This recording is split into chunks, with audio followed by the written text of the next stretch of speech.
Hi, fellas. Welcome to 2017. What's up, everybody? This is Scott Clark with the Gaming Outsider Podcast, and you're listening to the Horrible Gamers Podcast. Still not sure if horrible means they're really bad at games or they're just terrible people in general. I guess I'll leave that for you to decide. The Horrible Gamers Podcast may contain content not suitable for all ages. Listener discretion is advised.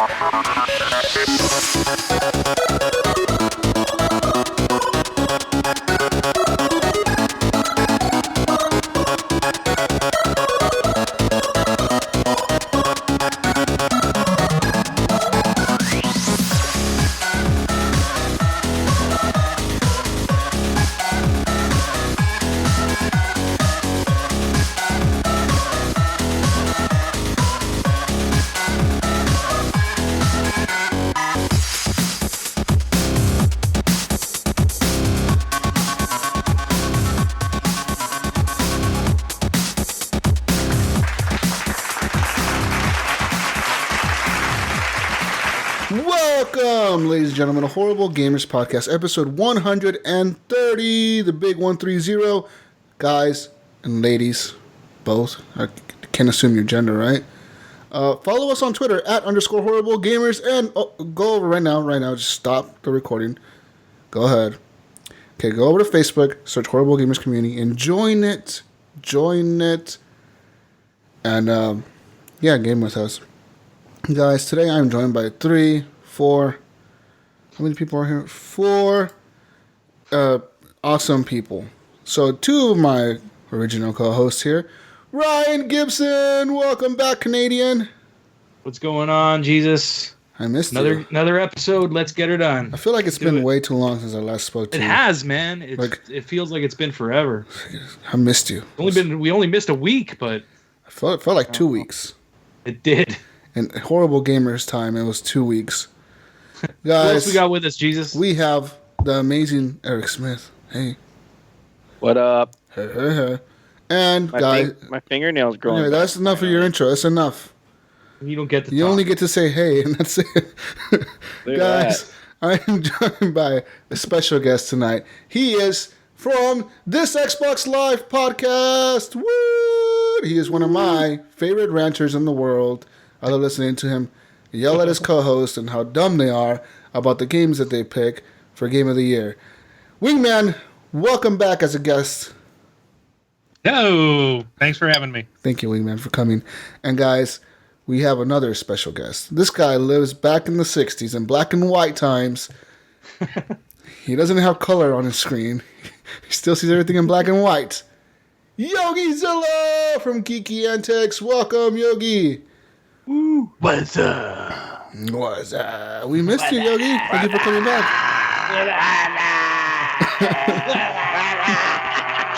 Okay, guys. We didn't just really do that. This is like from the fucking. Welcome back to 1995. That's the way it goes, right? Where's Dookie? Oh, man. 1990. Welcome, guys, to the show. And today we're going to have a special show for you. It's actually going to be a pretty long show. We think it might go pretty long. But it's the Game of the Year show, guys. Our friend Gunny Chief couldn't make it because guess where he's at? Guess. He is stuck inside Great America, inside a porta potty.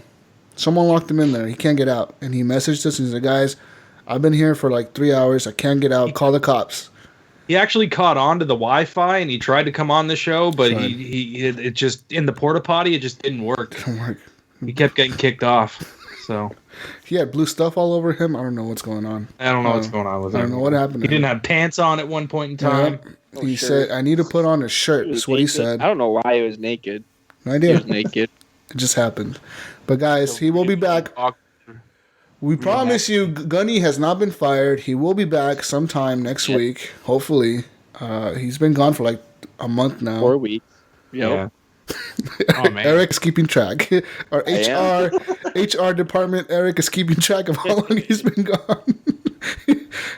So he I'm might writing him up right now. get a write up. Guys, let's do this. Well, first of all, I want to welcome new community members real quick. So the first member, his whole name, I can't pronounce it, so I'm just going to say Kumar. Welcome to the group, man. The rest of your name, I Welcome. cannot pronounce it. I'm so sorry. Like that, it sounds horrible, but I really cannot pronounce it. Wait, what is it? Go look for it. It's just on the Facebook group. I don't want to pronounce it, man. Pike Golding, welcome. Pike Golding and Simon Sims. These names sound like they're made up, but there were the people that joined the group. Pike Golding. Sounds like a Pike Gold. porn star name. Simon Sims. You never know, man. You never know. Iams gets some pretty weird guests on his show, and he's always pimping us on there, so you never know, man. But yeah, just do that. Go join the group and be welcome like those people were. Guys, this week, let's talk about what we've been playing real quick. I want to start off with my special guest. Wingman, tell me what you've been playing this week. I played only one time this week, and it was actually with Yomar there. We actually played some Dead Rising 4 last night, multiplayer, for a couple hours, and tore it up in the mall, killing zombies and taking pictures of dragon heads and the So you guys typical things you do in the mall. You guys were doing the co-op stuff, right? Yeah, it's the multiplayer. It's more of like a cooperative. Yeah. Kind of. I guess it's not really horde mode, but it's kind of like that. You get different missions and stuff, but yeah, it's a cooperative multiplayer. So it's not like Dead Rising 3 where you could run through the campaign with another person? No, Separate?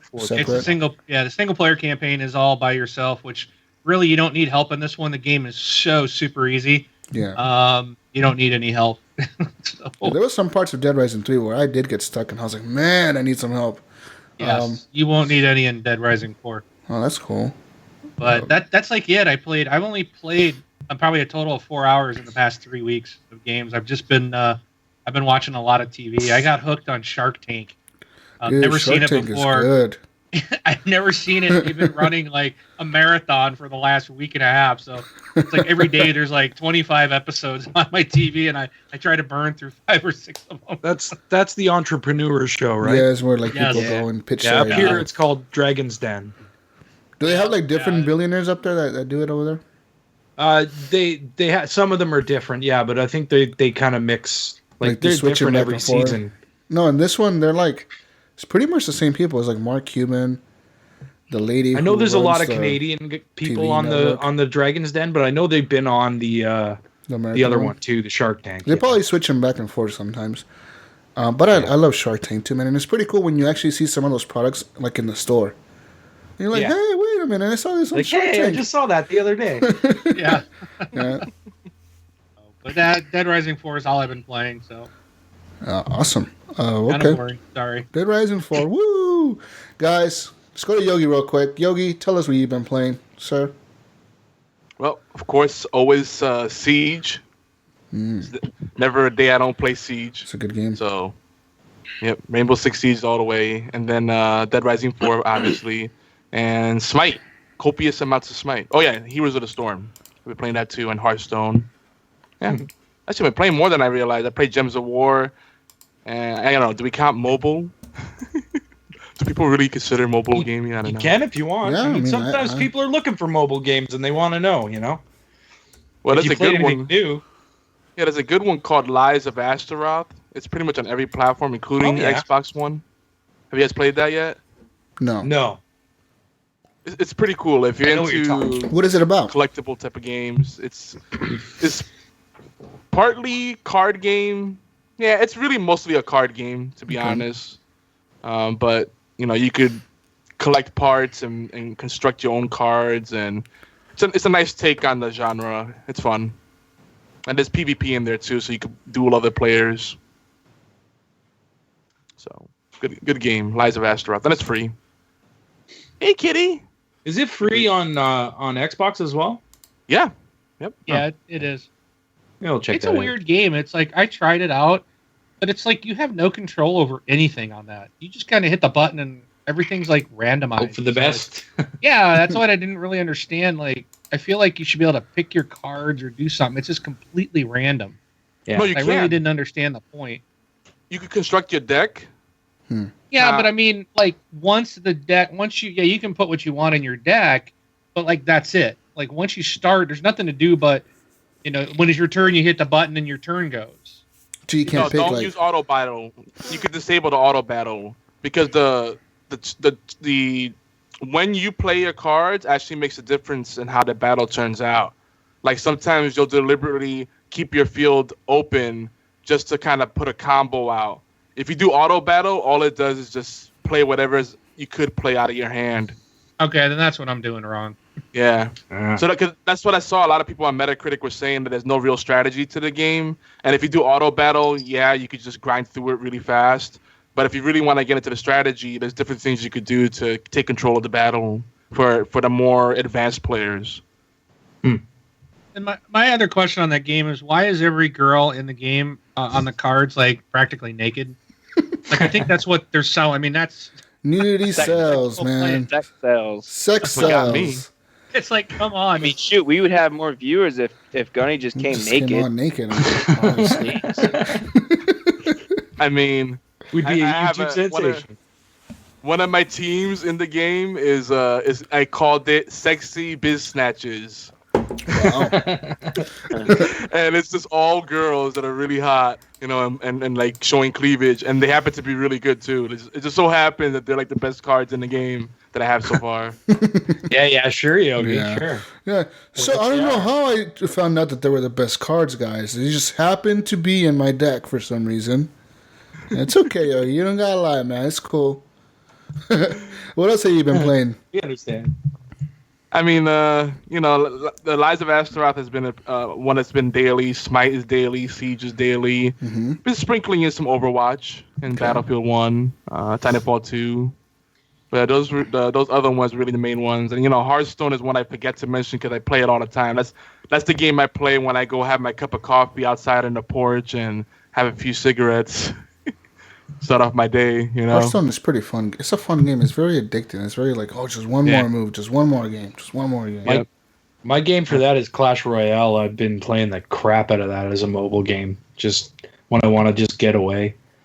Dude, if you like Clash Royale, I don't know if you've been keeping up with High Res Studios, but they are now doing a game in the Smite universe called Smite Rivals, and it's supposed to blend the best things of Hearthstone and Clash Royale together. Huh. Interesting. Is that on Android? It's gonna be on Android. What they said? I think they said Android, iOS, and PC. I know it's definitely gonna be on PC. Okay. PC and mobile, for starters. Nice. I'll have to look that up on my tablet. Yeah. So that was just announced because right now this weekend, not too far from me in Atlanta, they have HRX, the High Res Expo. Yeah. So they're doing the Smite World Championship and the Paladins Invitational.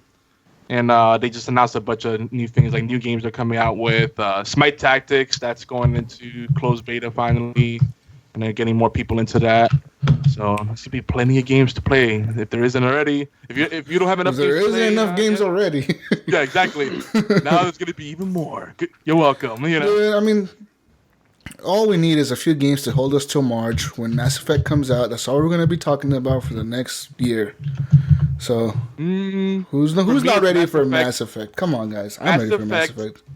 And Wildlands. That's what I'm looking forward to. I'm looking more to Mass Effect than Wildlands, actually. Yeah, me too. Mass Effect, dude. That thing's going to consume me. I don't know, though, man. I started playing Siege, and I'm getting into that. Mass Effect better be a big game, and I don't know if they're going to do it like they did it before. No, like, I don't know if they're going to do it like they did it before, where, like, they're going to have your character carry over from game to game. So we're going to have, like, these open-ended endings. Or if they're just going to be like, oh, fuck it, you just end the story. I thought it was just a new character. What is a new character? Yeah, you're not getting Shepard anymore. Well, I know, that's what I mean. Like, but what I want to know is it just a character for this game, or are we going to get a character that we have to build out for the next 2 or 3 games? It'll probably be for the trilogy for whatever the next 3 games are. You'll play this character, I would assume. But March something. Yeah, it's really soon. Was it March 10th? There hasn't been much info on this game, has there? I mean, they just announced the official release date like a week ago. Yeah, they did. That means the game's going to be awesome. Yeah, it's didn't have 3 years. Release date North America is March 21st and March 23rd for Europe. So 21st, that's what it was. Mm-hmm. Dude, so excited for that game. It's gonna be badass. Yeah, it's gonna be good. Anyways, enough of Mass Effect before we start going on a Mass Effect tangent. So anything else, Yogi? Oh, speaking of Mass Effect, I don't know if you guys know, but Mass Effect 2 is free on EA on the house for PC. Mm. On Origin?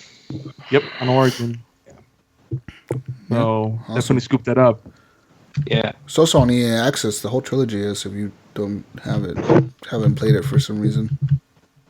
Yeah, that'd be weird. I mean, Mass Effect hands down is one of my favorite franchises of all time. It is like same here. It's probably my favorite franchise of the 360 generation.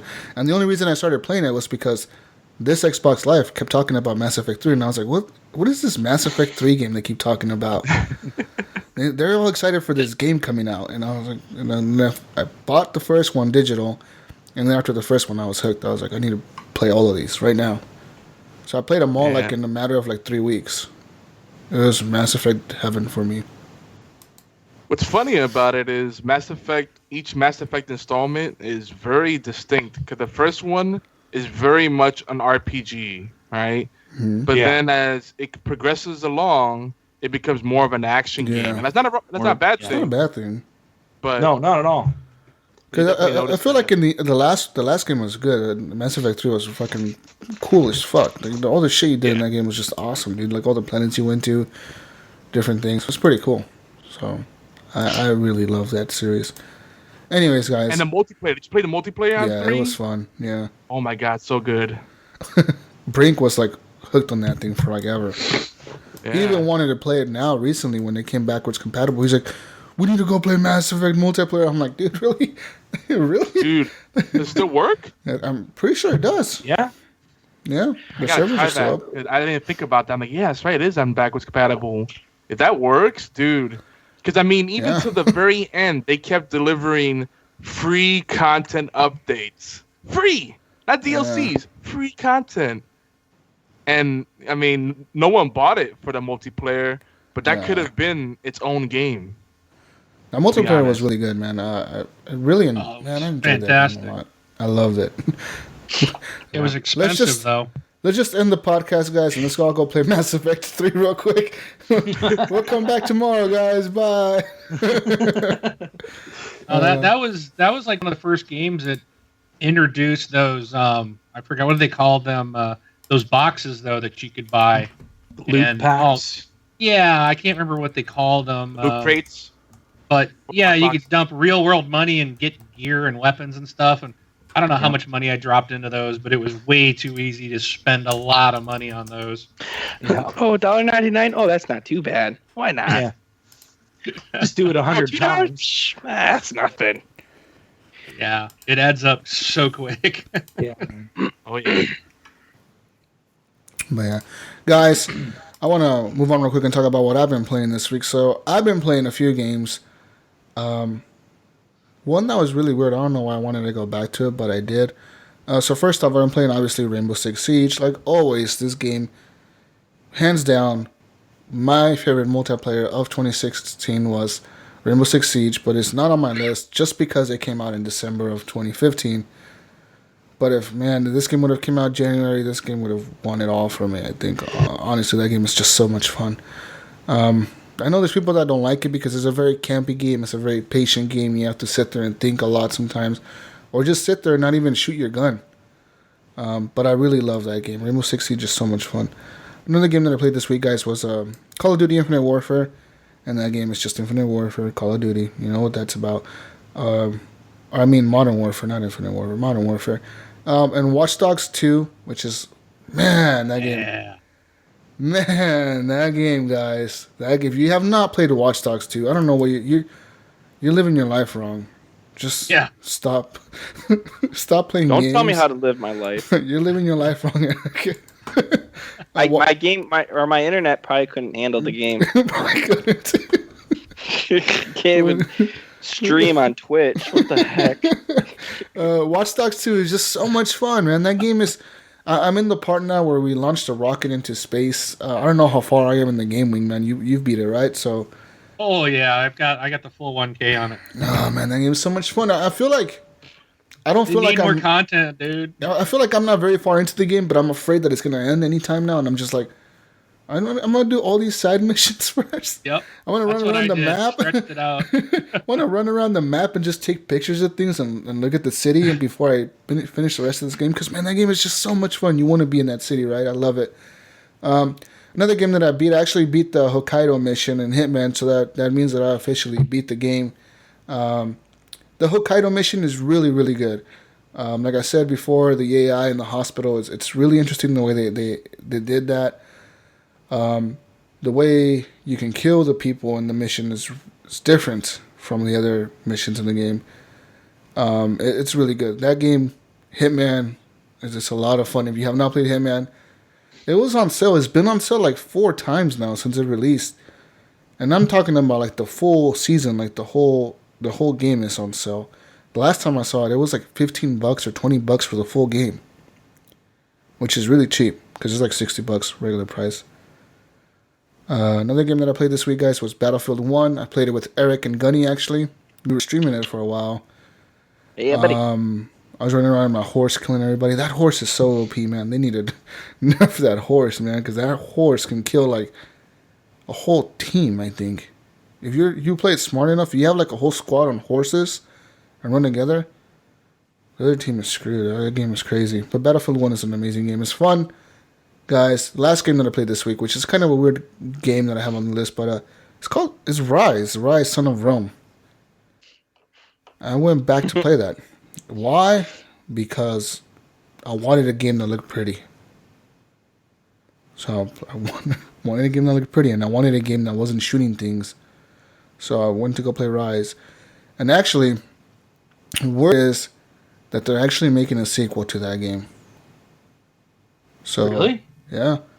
I'm excited. The kind of word on the street is that they're going to make a sequel for it. But I believe the sequel is based on a different time era. Maybe medieval combat or something like that. But it's a whole different time era with different soldiers. So it's not or I think it's called The Rise of Rome or some shit like that. We're like in the beginning of Roman times. So maybe you're not going to be like in the downfall of Rome, but you're going to be like beginning of Rome. Maybe you'll be the same guy, but when he was like a soldier in the beginning, something, I don't know.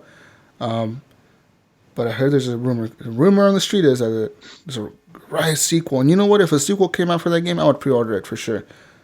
Because a lot of people hated that game, but I am one of the few people that actually loved it. And I think the multiplayer is awesome. That arena style, like a horde mode, wave after wave type of killing people. And, you know, it's freaking cool. That game is awesome. And that's it, guys. That's all I've been playing this week. And besides that, I've been playing the mobile games. The mobile game that I've been playing this week is Pandemic. You guys probably have it on the Xbox or your phone. You've probably seen it everywhere.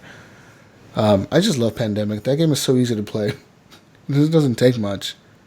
You're making a virus that kills the world. It's not that hard. I remember cool. playing that game all the time, right? I play it all the time on my phone. It's like one of my most played games on iPhone. It's probably that one. But yeah, besides that, that's all I've been playing, guys. Go ahead, Eric. Yeah, I've just been playing Rainbow Six Siege. Having fun with that. Yeah. Doom and Gears of War 4. I bought Doom because I needed a new game to play. Really? You got tired of Gears already? Huh? You got tired of Gears already?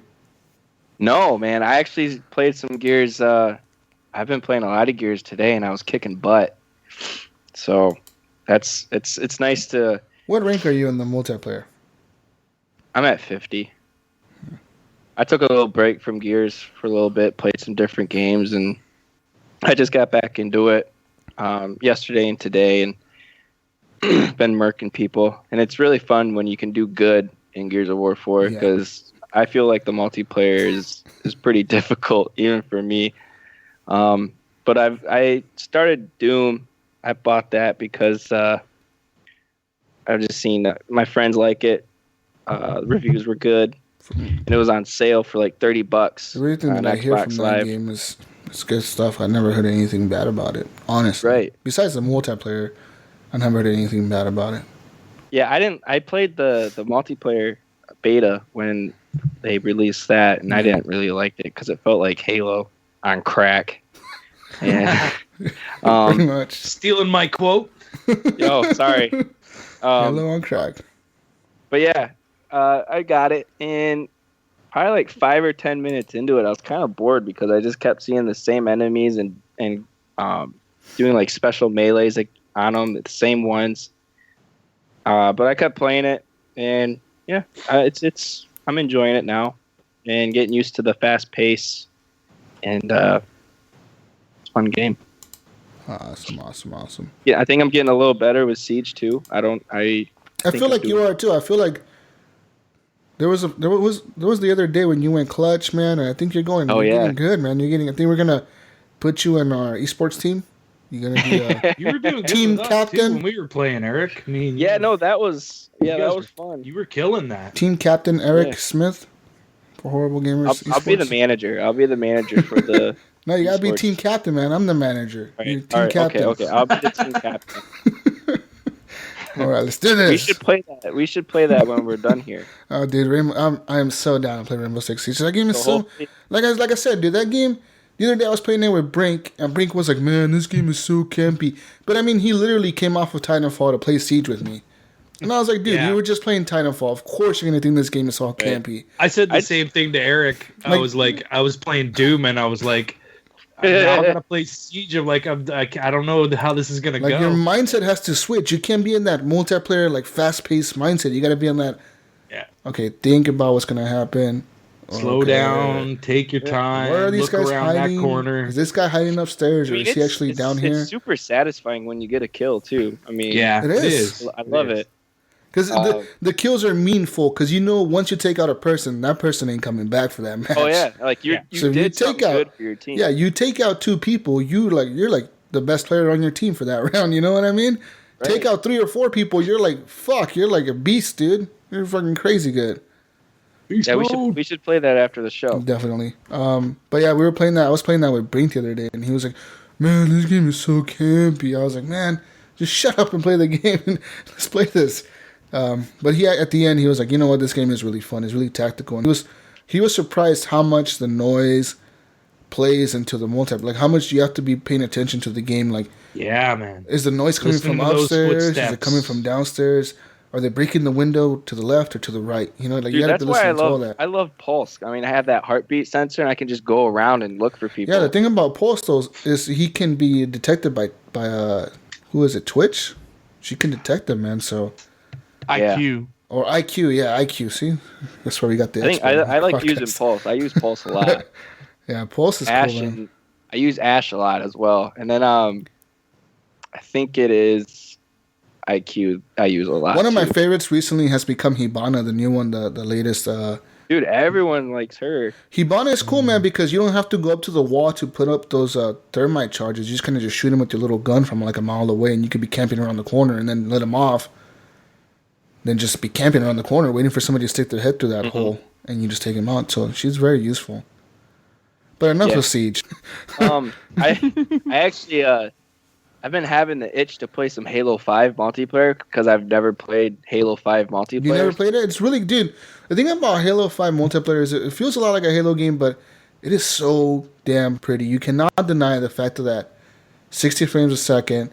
It looks pretty. It's fun. It's smooth. It's like the smoothest multiplayer experience you can have, honestly. Yeah. Well, it was my first time. I played it yesterday for the first time multiplayer. And I died. Noob. I was get garbage. Good, bro. Get good. I was like, dude, how many messages did you get on Xbox? The open area, and I would get shot by someone in a warthog, and I'm like, oh, okay. Then I get a rocket launcher. I aim it at the warthog, and then he kills me. And that game is all about. That game is about speed as well. Like you got to be fast in that game. You got to be fast at aiming, shooting. I feel like Call of Duty ruined multiplayer games because everyone just is for themselves. They don't do anything team based. It's not like I feel like Battlefield. It's a little bit more team based than Call of Duty and Halo, both actually. Absolutely. Didn't I say that last night in Dead Rising when those other guys would jump in? Just kill it. Remember I said, it's not Call of Duty, so they left. Dude, every person that joined our Dead Rising 4 lobby ran off on their own and died. Yeah. I'm like, Yep. freaking noobs. I'm not gonna revive you, man. You keep dying, running over there by yourself. I can't. I need Wingman. something to go with me when I play games like that. I mean, with Gears of War 4, I don't need to be in a chat or anything. Yeah. But people No, see but where even- I'm going, so even other in- people are going to follow me. Even in a game like like I said in Battlefield, I'm never in the chat. But if I put a squad order out, I'm like, squad, go to Charlie. They all head there. Like the squad knows, okay, that's where the objective is. We're all gonna head there. So they all head there. And most of the team will head there too once they see you capping the flag. But I feel like in Call of Duty, there's never anything like that. Especially in Team Deathmatch, which is like the most popular game mode. It's really hard to get any communication going. Oh yeah. Ever. But yeah, that's it for me. I can't think of anything on the top of my head. So yeah. Oh, I bought a new headset today. Tell me about your headset. Yeah, you got a new headset, right? You what? Tell me about it. Oh yeah, I bought the new Turtle Beach Elite Pro headset. Whoa, that sounds fancy. It is fancy. Oh, 'cause man. It's supposed to be like tournament ready headset. Whoa, Man. you're ready for esports now. Dude, I am. I'm ready for a Rainbow Hey, Six team Esports, captain. man. Team captain. Here we go, team captain. This may sound really stupid, but I put them on I played some Gears. Dude, I tore it up. I was sniping people left and Oh, right out. they made you better. Left and right, they, dude. they elevated your I think it's the game. headset. It did. It elevated my game. Isn't that the slogan for Turtle Subpar Beach? to freaking pro. I was elite pro. Elevate your game. I'm gonna ask Turtle Beach if they can It's probably sponsor me. like with the watch us get an email from Triton or something that it was their slogan. We're suing you. That's our slogan. Oh man. Oh, yeah. But no, the headset's really nice. It feels really good on my ears. Like I could keep them on there for more than an hour and a half without it hurting my ears. See, my headset, getting crushed.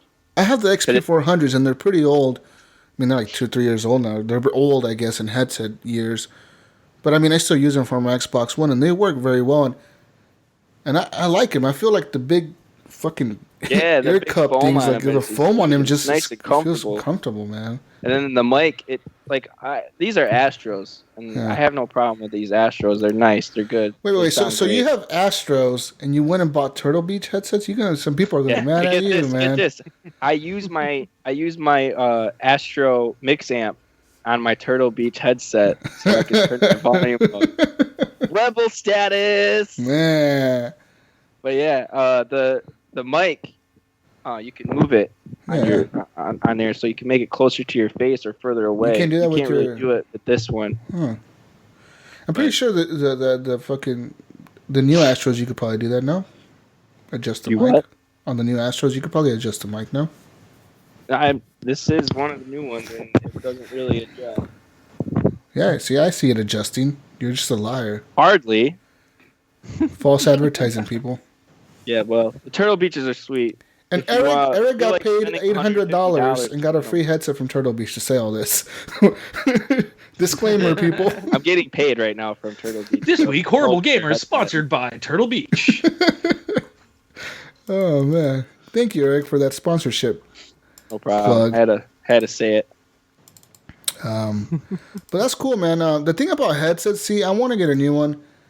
I just don't know what to get. I feel like with the Xbox Get One, those Turtle Beaches, bro. well, I feel like when the Xbox One launched, they launched so many headsets with it that I don't know what to get.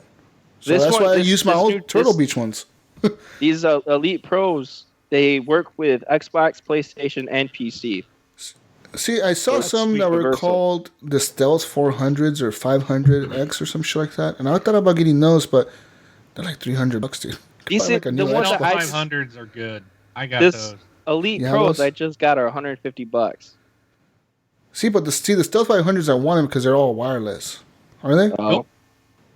Yes, they are. Oh. Yeah, dude. See, they're all wireless. Like, you don't need any wires. You just, That's why they're stealthy. fuck, yeah, you can sneak You up got on wires people. to trip over. I plan on getting the mix amp for it, but not right now because that's $150. I didn't Like, feel on like top- dropping $300. So you paid $150 one night. for the headset. You're gonna pay another $150 for the mix amp. Yeah. I mean, if you're actually buying these, you got them for free. But If you're actually paying for these, that's a lot of money, man. $300 for and you see, I can't justify that. $300 for a new headset when I have the XP400s. I spent $250 on these Astros because this is the the A40 TR with Mixamp Pro. You're fucking crazy. Hey, man. I'm just dedicated. The one thing about my headset that I do have to say, though, mine since it's an older headset, I believe it's on the 2.4 gigahertz and 5 gigahertz transmission, like wireless transmission. And there is sometimes where my phone interfered with the signal. So my audio was cutting out and I was like, what the fuck? And it was because my phone was on the 5 gigahertz Wi-Fi and it was pulling in the Wi-Fi like that. And my Xbox is on the 5 also. So it was all interfering with each other. And it was really weird. And it only happened to me once or twice, but it's actually happened. So that's a bad thing about wireless headsets. But whatever, headsets. If you want a cheap one, go with the Xbox One branded ones. They're pretty cheap. $100, dude. $50, $100. Yeah. Anything else you've been playing, Eric? No, but have any of you seen the movie Storks? I have. I love that movie. I want to go see it with my daughter. That movie is really good, man. It's hilarious. That movie is really good for a kid movie. I thought I was oh man, it ain't gonna be that funny, but it is pretty funny. The other one I want to watch is that movie Sing with my daughter. I'm gonna take her to watch that movie. Looks fun. Sing, yeah. Sing. Dude, I'm avoiding that one at all costs. You're avoiding it? Look horrible. Life of Pets was okay. Life of Pets was pretty funny, yeah. That's the one with the dog, right? Yeah, with the dog, yeah. No, that movie was good too, man. Well, it's got all kinds of animals in it. Yeah, the bunny, the crazy rabbit. Yeah, that rabbit's awesome. When they first introduced him, that was the craziest, funniest thing ever. I was cracking up, man. My other favorite kid movie that I've been watching a lot lately, because my daughter keeps putting it on Netflix, is a damn Zootopia, man.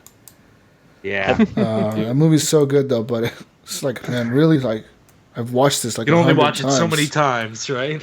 Yeah. All right. Anyways, what you been playing, Ryan? Well, we've talked about pretty much everything I've been playing, so I'll just go through this quick. Been playing Doom. I love it. It's fucking amazing. It's a gorgeous game. So good. Loving it. I started playing Rainbow Six Siege with Eric, and who were we playing with? We were playing with a couple of guys. A guy named Jedi of Light. D. Brennan, and then I can't remember the other guy's name, but they're all friends of Jedi of Light. Yeah, that was good times. We were having a blast. Rainbow Six Siege is really good for community gaming. You can always invite a community member, group of people, and you can work together, and you're always talking with each other and communicating and saying, "Hey, there's a guy coming in over here." Everybody, someone goes around and flanks them, and yeah, it's good stuff. It's a lot of fun. Definitely. And then I've been playing Watch Dogs 2. Ryan, tell me, how far are you in Watch Dogs? What have you done? Well, I've put about 8 hours in, and I have not popped an achievement yet. Really? Even though I should have popped a whole crap load of achievements. What's wrong with that? None of my achievements are popping, and I kind of put the game down after that because I was so mad. I'm like, oh my god, I should have 200 or 300 gamer score in this game already, and I have 0. Online? Yep. It's apparently a glitch that only affected a few people. And you're one of them. And I apparently am one of them. So what do you have to do to fix it? Restart the game or uninstall it? You can't. So far, there's been no solution to it that I've found. Really? That is bizarre. People have talked to Ubisoft and Xbox Live support and have gotten nowhere with it. So doesn't seem to be a fix. Ubisoft must have to patch the game. But it's weird that it's only happening to certain people. Maybe it had something to do with preview program. Who knows? You know what I mean? Could be one of the crazy preview updates or whatever. Yeah. But how do you like the game so far, besides the achievement stuff that made you stop playing? I was liking it. I was enjoying it. It was fun. I'm not the hugest fan of the open world, GTA style kind of games, but it's kind of neat to go around and you're hacking all the phones and a lot of the upgrades and stuff are cool. You get your little copter that you can fly around and spot people with, and the little drone thing that drives around. Did you? How do you like the landmarks that they put in the game? I hear like a lot of those are real landmarks, like in San Francisco. Well, yeah, it's San Francisco, right? They're all like real landmarks. Yeah, you could actually find these like if you go there. It's pretty cool. Yeah, it was a neat little touch. I don't know San Francisco, so it doesn't mean a lot to me. Like I've never been there, so like it's not like I see it and go, "Oh, I know what that." You know, I've been down this street before. You know, the Gold Gate Bridge or whatever. You know what I mean? You know that obviously when you see it and stuff like that. But there's a few spots that I've recognized in that game where I'm like, "Oh, I've seen that before," but you know, obviously it's a video game, so not everything's completely accurate.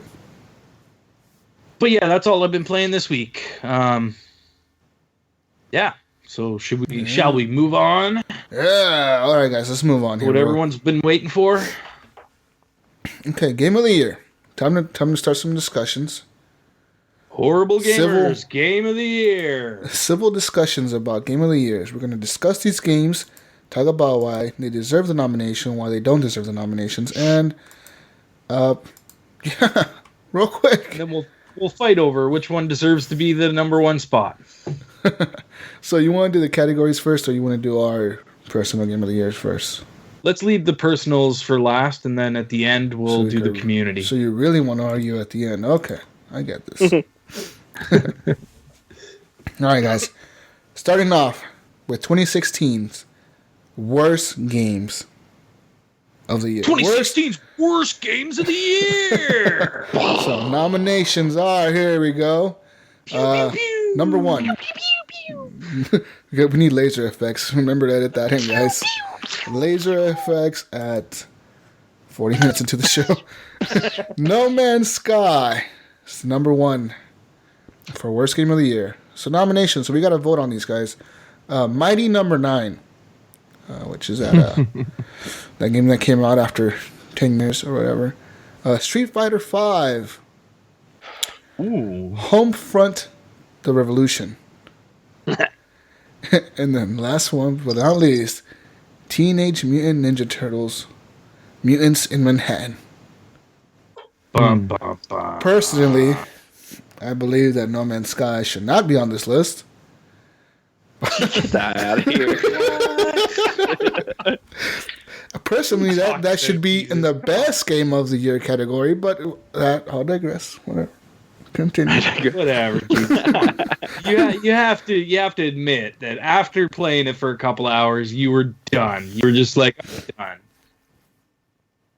I will not. I plead the fifth.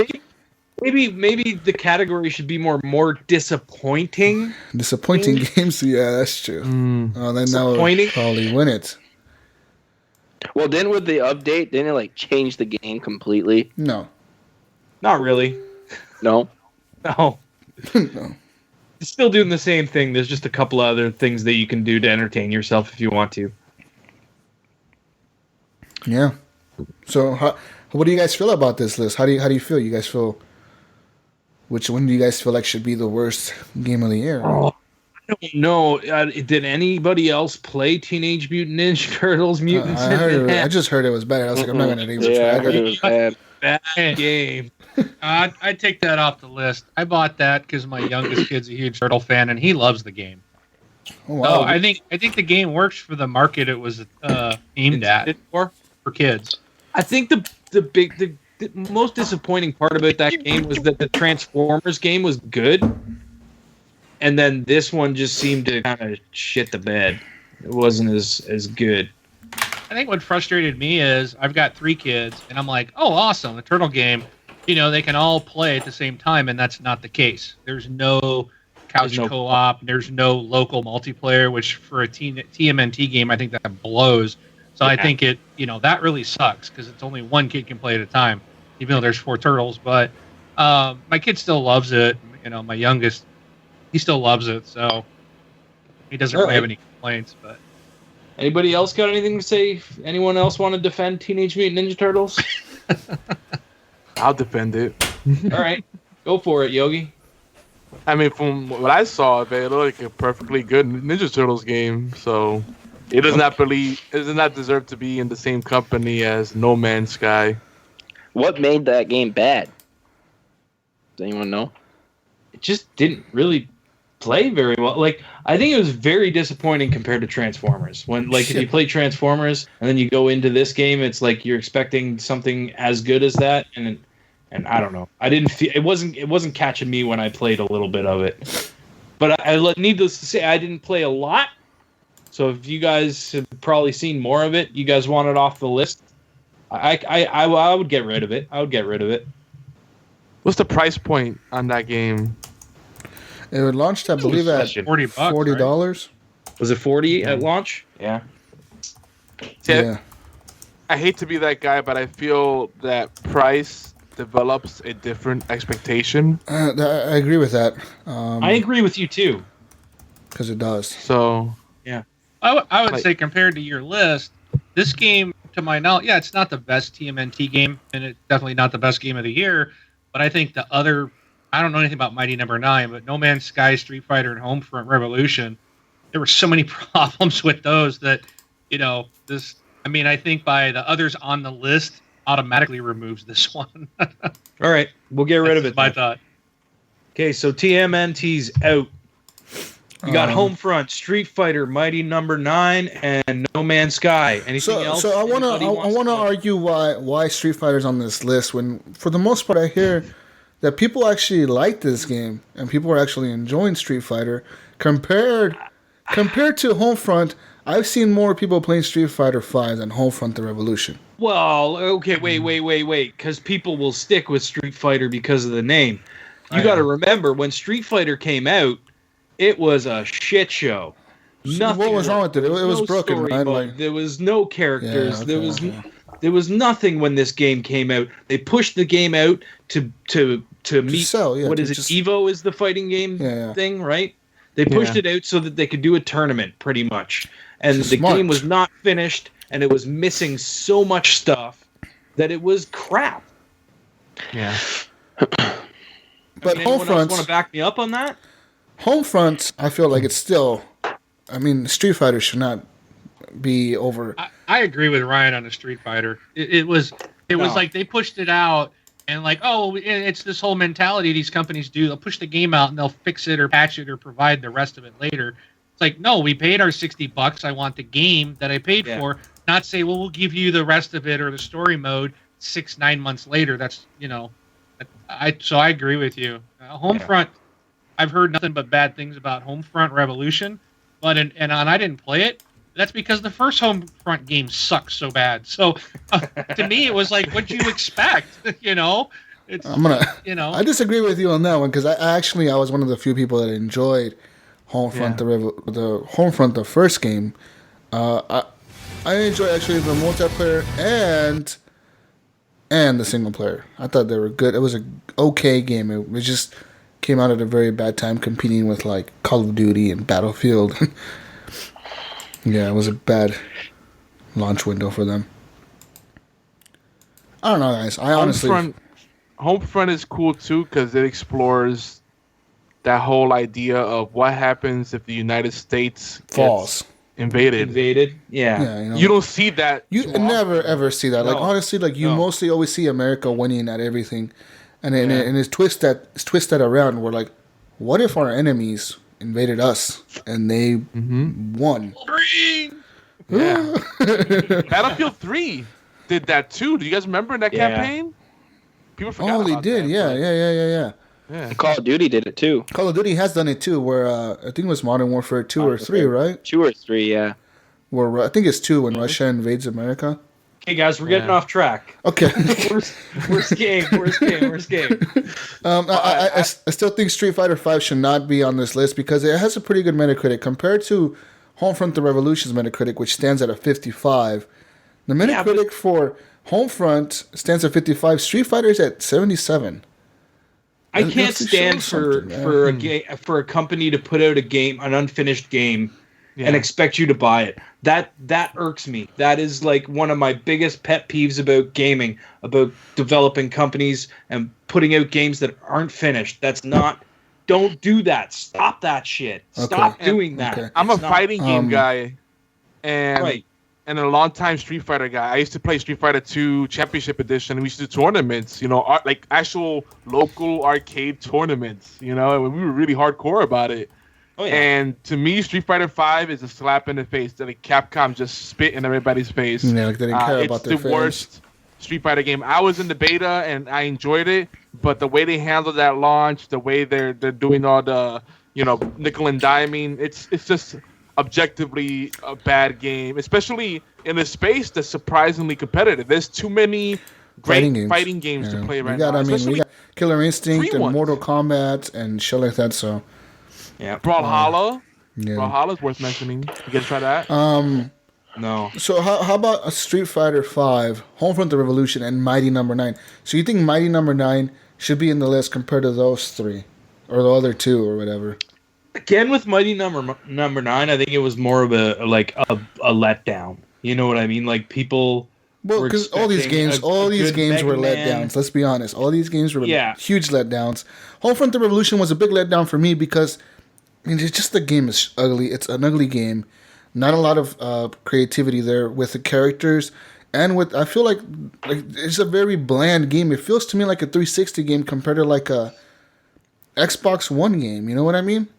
It looks like a 360 game. Honestly, it does. I mean, Homefront, the first one, did not look pretty, right? It wasn't ever known for looking pretty, but it was known for bringing innovation in the multiplayer scene where, like, you use points that you racked up killing people to use your kill streaks, and you can use any kill streak. If you want to save up all your points to buy the tank, you save up all your points to buy the tank. Yeah. If you want to use them all right now to buy bulletproof vest, you buy the bulletproof vest. You use them however you want to. And this one, I feel like they just said, oh, fuck it. We can't make a campaign. Let's just make this like a co-op, the Division type game. But we're going to not make it not nearly as good as the Division. Not even close to what it looks like. Not even that. You know what? Fuck it. Let's just throw something together real quick. And I understand that the studio that was originally making Homefront, didn't they shut down because THQ went under? Yeah. Yes. And then they got bought out, right? So, but still, even if this game was like something that just kind of like, okay, guys, we have this name, let's do something with it or whatever.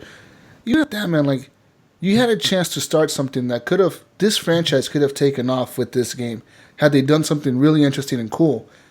Even if they didn't have multiplayer, let's say they would have done a really cool, interesting first fucking campaign, one-player story about North Korea invading America. It would have been cool. People would have liked it and people would have played it because it would have been a niche audience. Like, people would have played this, dude. And honestly, I feel like Homefront should stay on the list. Street Fighter shouldn't. And Mighty Number 9, I don't know about that game. That game was just a big disappointment, right? People just weren't happy with what was released. Well, who's played the advertisement is terrible. Well, it was made by the creator of what's that dude's name? Man. The Mega Man. Yeah. Yeah, KG. It was a complete rip-off of it. He was trying to recreate it in a new way, and it just recreated Mega Man, but worse. Oh, shit. Yeah. But not good. Yeah. Well, who played it here? I have not played Mighty Number 9. I played a little bit of it. My buddy had it, and I checked it out for a little bit, but I again, like, it wasn't something that was calling to me, so it went. My thoughts here is, like, Jesus, you were talking about Homefront, and it shouldn't be here, or you think this is the worst, but I look at No Man's Sky and Street Fighter V as maybe being overpromised and under-delivered. I mean, I think No Man's Sky belongs here simply because they promised so much and failed on so many aspects of that game. It's almost the exact same reason as No Man's Sky and Street Fighter. Right. There was that promise, and it didn't come out. Homefront was overhyped. Like, they made that game to be something that it wasn't. Homefront, yeah. But I don't think to the level of No Man's Sky. No, not even close. No Man's Sky is the biggest failed news story of last year. I mean, this went up. People went up in arms within days of this. And this company, these developers just went silent. I mean, they just disappeared after, running around talking about how great all this and all these things you're going to do, and you're never going to run into anybody, and it's going to take you 80 years to complete the game, and like the first day someone runs into someone else in this galaxy, and it's just like, no, that's not, everything they said was a lie, and the game was after a couple of hours, it's like it's just the same thing everywhere you go.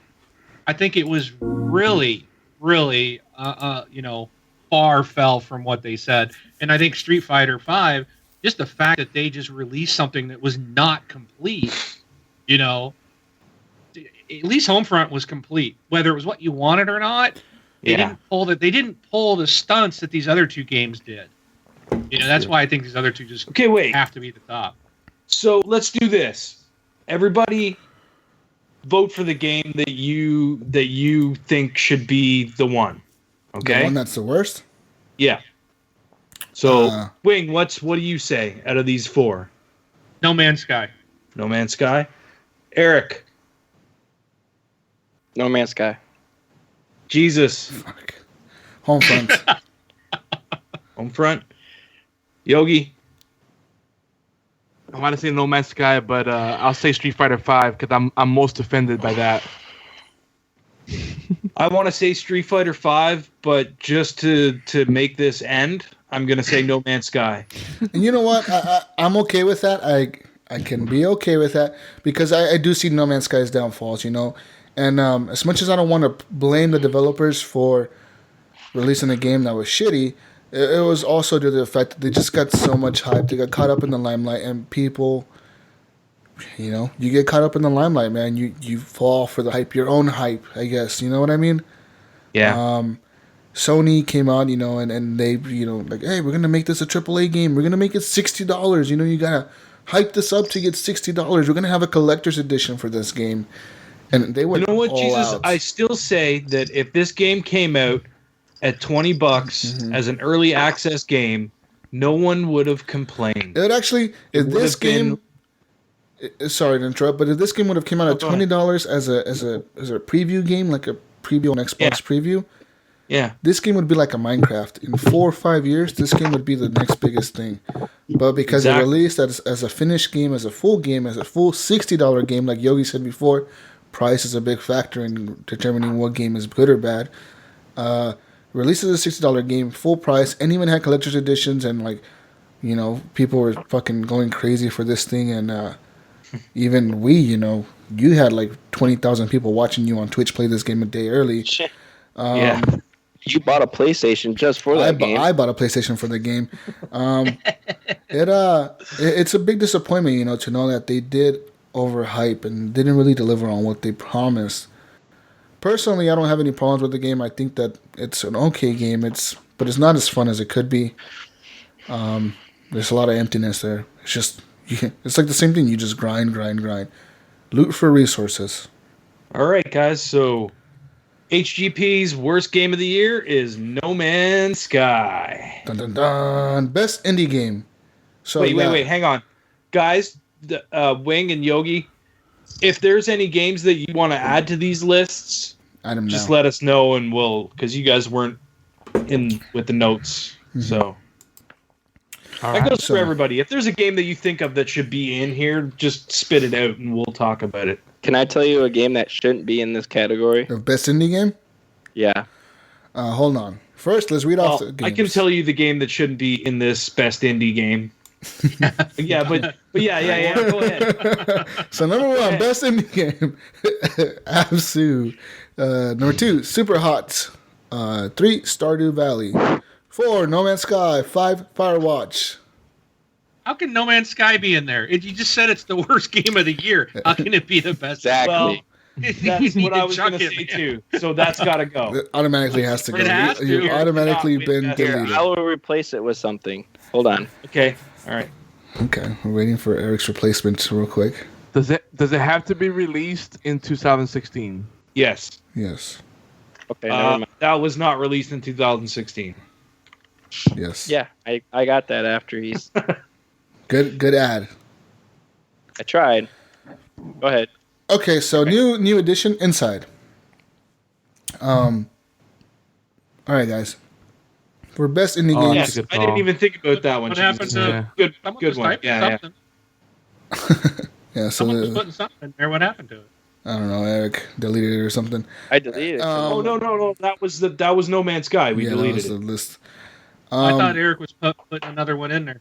No, I he was, wanted- but then it I was wasn't- gonna put Ark Survival thing, and it wasn't released this year. That wasn't released in 2016, so.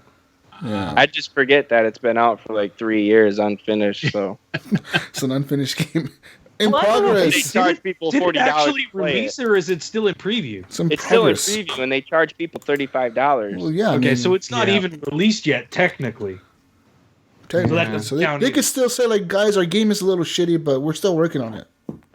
But that's what I mean. That's the approach No Man's Sky should have taken. You know what I mean? Like You They're can't do getting that. paid $35. You can't do that when Sony's holding up the puppet. You know, like, hey, Yeah. you better fucking do this. And you know, Well, that was the problem. They never should have gotten into bed with Sony in the first place. yeah, they shouldn't have.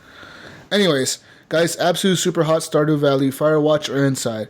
Personally, Firewatch and Inside should be the top two of this list, I think. For the simple fact that Inside has been a beloved game by everybody. Everybody loves it. And Firewatch, honestly, was one of my favorite games this year. It was so simple, yet at the end of that game, like, you're just like, wow. Like, all the assumptions that you made, you're just like, wow, what the fuck? Hey, Jesus, I have 2 additions to throw you throw you a little curveball. You ready? Okay, I'm ready. Oh boy, here we go. Now, technically, these are old games, but both of them were released this year on consoles, so it counts because more people were exposed to them. One is called Speedrunners. You may not have heard of that one. The next one you probably heard of, Axiom Verge. Oh, that was on sale, and I've been like, should I buy it? Should I buy it? Should I buy it? Should I buy it? And I didn't buy it. I wish I did. Because it looks very like Tron craziness, neon lights, and it looks cool, man. Like I love like Metroid? Yes, I do. I like those looking through maps, exploring kind of stuff. Dude, Metroid, if you love upgrading. Metroid and Castlevania, Axiom Verge, hands down, poops on everything else on this list. Axiom Verge is not the game I was thinking of. It's a side-scrolling game. Yeah, no. I know what one you're talking about now. What was the one I was thinking of? Never mind. Continue on, Axiom Verge. You might be thinking about Hyper Light Drifter. That's another good indie game this year. Yes. Yeah, probably. That wasn't the one I was thinking of, but I know that game. Anyways, Axiom Verge. Okay, go on, Yogi. Sorry. It's hard, kid. There's been a lot of really good indie games, so those are my big ones. And I will say, Inside definitely deserves some love, but I almost feel like it's on that cusp where it's a company that already has a proven track record. So is this still indie? You know, it is, but they are still an indie. Yeah, they're still indie. Yeah, but I get They're not a big company. Yeah, they're not AAA, so Yeah. You know, if they're not AAA, they're indie. And it was still a like $20 game. You know what I mean? It was. Yeah. Yeah, I think an indie game has to be $30 or less, and I know that sounds terrible, but that's kind of the way it is by nature. When you think of an indie game, you don't think of a company that's already made a successful game and they go and make another successful game. Yeah. You think of like this Abzu. I've never even heard of the people that made that game. Yes, you have. You've heard of them. They made Flower. They made. I played. I don't know what Flower is. All the PlayStation exclusive games that. Yeah, all the Journey, all those big ones. Yeah, that's the same company. The thing about Absu, that game is really pretty, man. It's beautiful. Yeah, like that game really is gorgeous. Fucking pretty. That should actually go in the best visuals list It too. should actually, yeah. But like I said, man, you know, Firewatch was fun for me. I don't know what it was about that game. It felt like I was in a mystery, like in a movie, trying to solve like a mystery. Like, I'm playing this dude who's like in this forest, doing nothing but talking to some girl on the radio, and she's the one who's like your boss. You have to follow what she says, and then just run around this forest. It's really not an action game. It's not really like. No, it's a story. It's a story, literally. It's a visual novel. You know, you kind of walk through a story. There's parts that are kind of like, there's parts that are like, oh, you know, is it gonna get creepy? Kind of. It's kind of weird right now. What's going on here? Like, yeah. And then in the end, it just ends. What I hated about the game was the ending. The way it just ends. You never get to see who the girl was on the radio. Who I think her name was Delilah, right? Something like that. Delilah. Yes. Yeah, so you never get to see her, like, you know. That's the only shitty part of that game was the ending to me. What's cool about this game, though, is that it has now come out on Xbox. It used to be only a PlayStation exclusive in the beginning. It released on Xbox in 2016 also, like later in the year. But they're also making a movie out of this game. Yeah. What I heard. That's pretty cool. All right. So did anybody else play Super Hot? Yes. Super. Hot. I have not played Super Hot, but I heard lots of good things about this game. Super hot. It is fun. I watched the it's gameplay really of fun. that. It was pretty sweet. It's more of a puzzle game than a shooter because you can only with the game what happens is time moves when you do. So if you move or shoot or like you shift to the left a little, time moves a little bit. So you can see bullets coming towards you. So you kind of got to dodge out of the way of bullets and then shoot guys that are going to move. So you have to judge where they're going to move to and shoot in the right spot and then move and then hopefully you hit them and then you got to move on to the next guy. And like you can throw weapons at people. Like you run out of ammo and you throw your gun in Buddy's face and then he throws his gun up in the air and you catch his gun out of the air and shoot him with it. It's like there's a lot of crazy fun little things in there that you get to mess around with. I thought it was a really good game. I don't know if it wins this category, but it's definitely worth mentioning. If you haven't played Super Hot, it might be a fun little game to pick up and do a playthrough. I don't think it's very long. It's like only 3 or 4 hours, I think, to get through it. Pretty cool. But it's not easy either. It's like you'll get hit and you'll be like, fuck. And then you go through it again and you change what you do a little bit. And, each time you do it a little bit different because, you got to fix your mistakes and you will make mistakes. You're going to die. All right. So we don't think Super Hot's going to win, right? Everybody in agreement with Super Hot not winning? Yeah.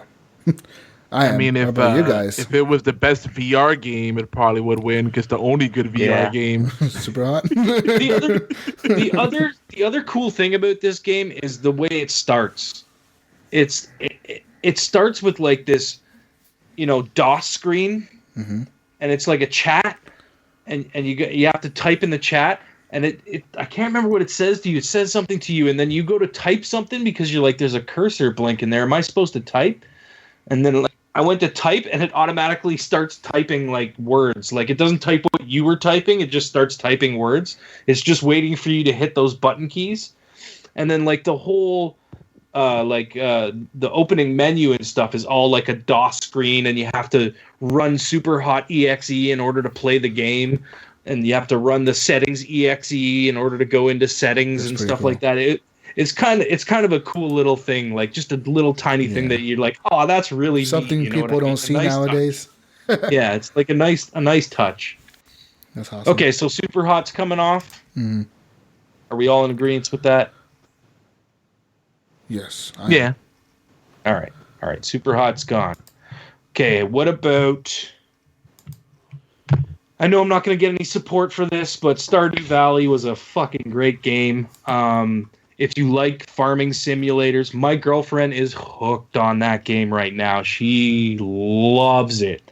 So if you like those like farming kind of games, you're gonna love it. And then there's even like there's more to it than like a Harvest Moon or anything like that because you can go into a cave and you have to go down all these levels in order to get to the bottom of the cave and you're fighting stuff. So there's actual combat in it as well as the farming part of it. So you're farming, you're fishing, you're going through the cave to explore, and you're meeting all the people in the town and all that stuff, and it's pretty fun. It's a good game, but again, I don't think I'm gonna get support from anyone here on it. Oh, you got me. Yeah, Yogi? Yeah. I like it. It's like a 8-bit Animal Crossing. Yeah, it's fun, right? Yeah, it's a relaxing game. When you want to relax, it's kind of like you don't want a shooty bang bang game. You can sit down and the music is calming. And palate cleanser. Yeah, for sure. So yeah, that game. Let me tell you, if you have an addictive personality, you probably may want to avoid it because you will lose time in that game just doing the most minute of things, the most mundane things sometimes, but it's fun. Yeah. Just breaking rocks and chopping down trees. Yep. All right, but it's not going to win this category, right? Does it even land in the top 3? Well, What else do we have left? We got Axiom Verge, Speedrunners, Inside, Firewatch, and Abzu. why don't we take a vote? Because there is still A lot of games left. 6. There's still 6 games, and there's 5 of us, so that's not going to solve anything. Yeah. Well, it could, but all right. Well, let's do it. Let's take a vote. Let's see what happens. See which one gets At out least first. we can probably knock some games out this way. Okay. So, all right, Wing, what do you say? The problem is I've only played one of these, and that was Inside, and I actually hated Inside. Oh wow. I put it on there because it's got so much, thing. But if I had to pick one, it would be based on what I've heard other people talk about. And it would be Firewatch would be my vote. Okay. Eric. Yeah, I didn't play any of these games either. So I'm just going off of what I've seen and what I've heard. And I would go with Firewatch. All right, Jesus, I know where you're going. Definitely, you already know my love for Firewatch out of all this list is probably the most. So I'm definitely going to vote Firewatch. Yogi? So, all right, so I have a big problem with walking simulators. I rather play a point-and-click adventure. So, if I want to watch a movie, I'll watch a movie. That's how I feel. Okay. But Firewatch is a great movie to watch. I like watching it. There's a movie coming out soon. Don't worry. I'll watch that. Now, here's the thing. Speedrunners is a fantastic game. Please play it. What is it? Man, PC. Tell me about it. Speedrunners, the whole thing about Speedrunners is 4 players. Mm-hmm. You go through a course, and there's maps that the developers make. But it's like side-scrolling, or it's side-scrolling, but so it's kind of like Doritos Crash Course kind of style. Oh God, describing that puts it sounds bad. Sound terrible. Sounds bad. don't describe it like that. Doritos Crash Course was a great game, but I'm just all right. Think Mario Maker, but racing. But you are using superhero type people. You use different characters, and they just look different. But everybody plays the same. There's power-ups scattered out throughout the board. And if you pick them up, you can screw over the player. You could drop boxes to make them trip. You could drop bombs. You could freeze people. You could shoot laser beams at them. And it slows people down. And basically, the map gets smaller and smaller and smaller the longer you take doing the laps around the map. And people that get caught at the edge of the screen, like in old games, you automatically die. Because whatever reason, if you fall off the edge of the screen, you die. It's such a great game. It's so different, and it is so replayable, so much fun. It's a great game. I don't know how else to describe it. And then it has user-made maps that are great, and it adds to the replay value. And they add. I'm watching it now. I'm watching a video of it now. Yeah, it looked kind of like. What was that game? The one where you were the cleaning guys. Oh, you're not talking about Dust Forest. Oh yeah. It kind of reminds me of that with a little more color. Looks cool. Huh. Interesting. And it's cool because it has different characters you can play as. They're YouTubers. They're different random characters they made up like superheroes. And then they have hidden characters. Like if you do there's like different codes you could do. There's one that gives you the goat from Goat Simulator. And you fly around as a goat. It's hilarious. I'm seeing some pictures. One's got like Invader Zim on there and Mario. Yep. It's a great game. A fun game. It's so much fun. And each match. One's Left Shark. Dude, each map. Super Bowl. Each match is super fast. Most games take forever. This is like a game you could play. Like let's say, I got 10 minutes before I have to leave the house. I could get a match of speedrunners. You can play 2 or 3 matches in that time. It's great. It's a great community game too to play with friends. Now I want to give it to speedrunners, but this company has a proven track record of great games. So when I think about true indie experience, Axiom Verge won it for me because one person did everything in that game by themselves. It was a labor of love that ended up becoming a critical darling. And it is probably the best Metroid game that Nintendo will never put out. And probably never ever will. That's how good it is. And just because my vote doesn't matter, I'm going to vote for Stardew Valley. But Firewatch wins it. Stardew Valley, yeah. That music, man. Just the music and just chilling. And I just sit back and watch Kathy play it all the time. Like, she plays a lot of it. It reminds me of Pokemon a little bit. Yeah, the look of it. Yeah. Just the look, yeah. Like the old Game Boy Pokemon, recolor ones. Yep. Yep. It definitely has that vibe. All right. So, winner of Best Indie Game is Firewatch. Horrible Gamers, Best Indie Game, Firewatch. You guys need to play speedrunners.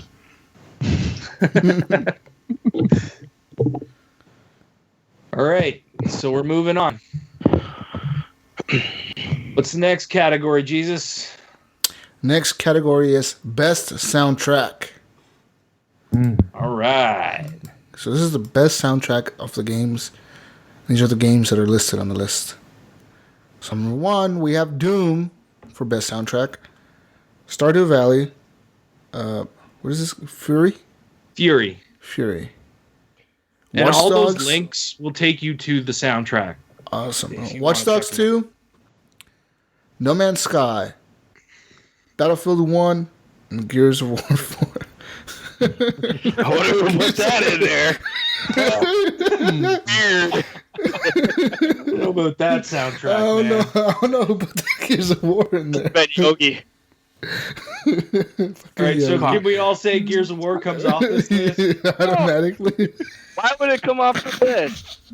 Well, let's find out. Can we say Gears of War is not on this list? Because that's the one that sticks out to me as should be on this list. I didn't know it had a soundtrack. They had the guy It did. Game of Thrones come and compose the soundtrack. Wow, what depressing music. All right, so we're taking it off, right? It's rigged. It's gone. I'm Do with what you, you Eric. want. Just do what I'm with you, want. Eric. Thank you. You're fighting for this, Yogi? I mean, I'm more familiar with it than the body of work with Watch Dogs 2. Watch Dogs 2 soundtrack is actually pretty good. I haven't heard it, so I can't speak to it. Yeah, me Or at neither. least I haven't paid attention to it. It's kind of like All I hear is Gears of War 4 soundtrack. That's all I hear.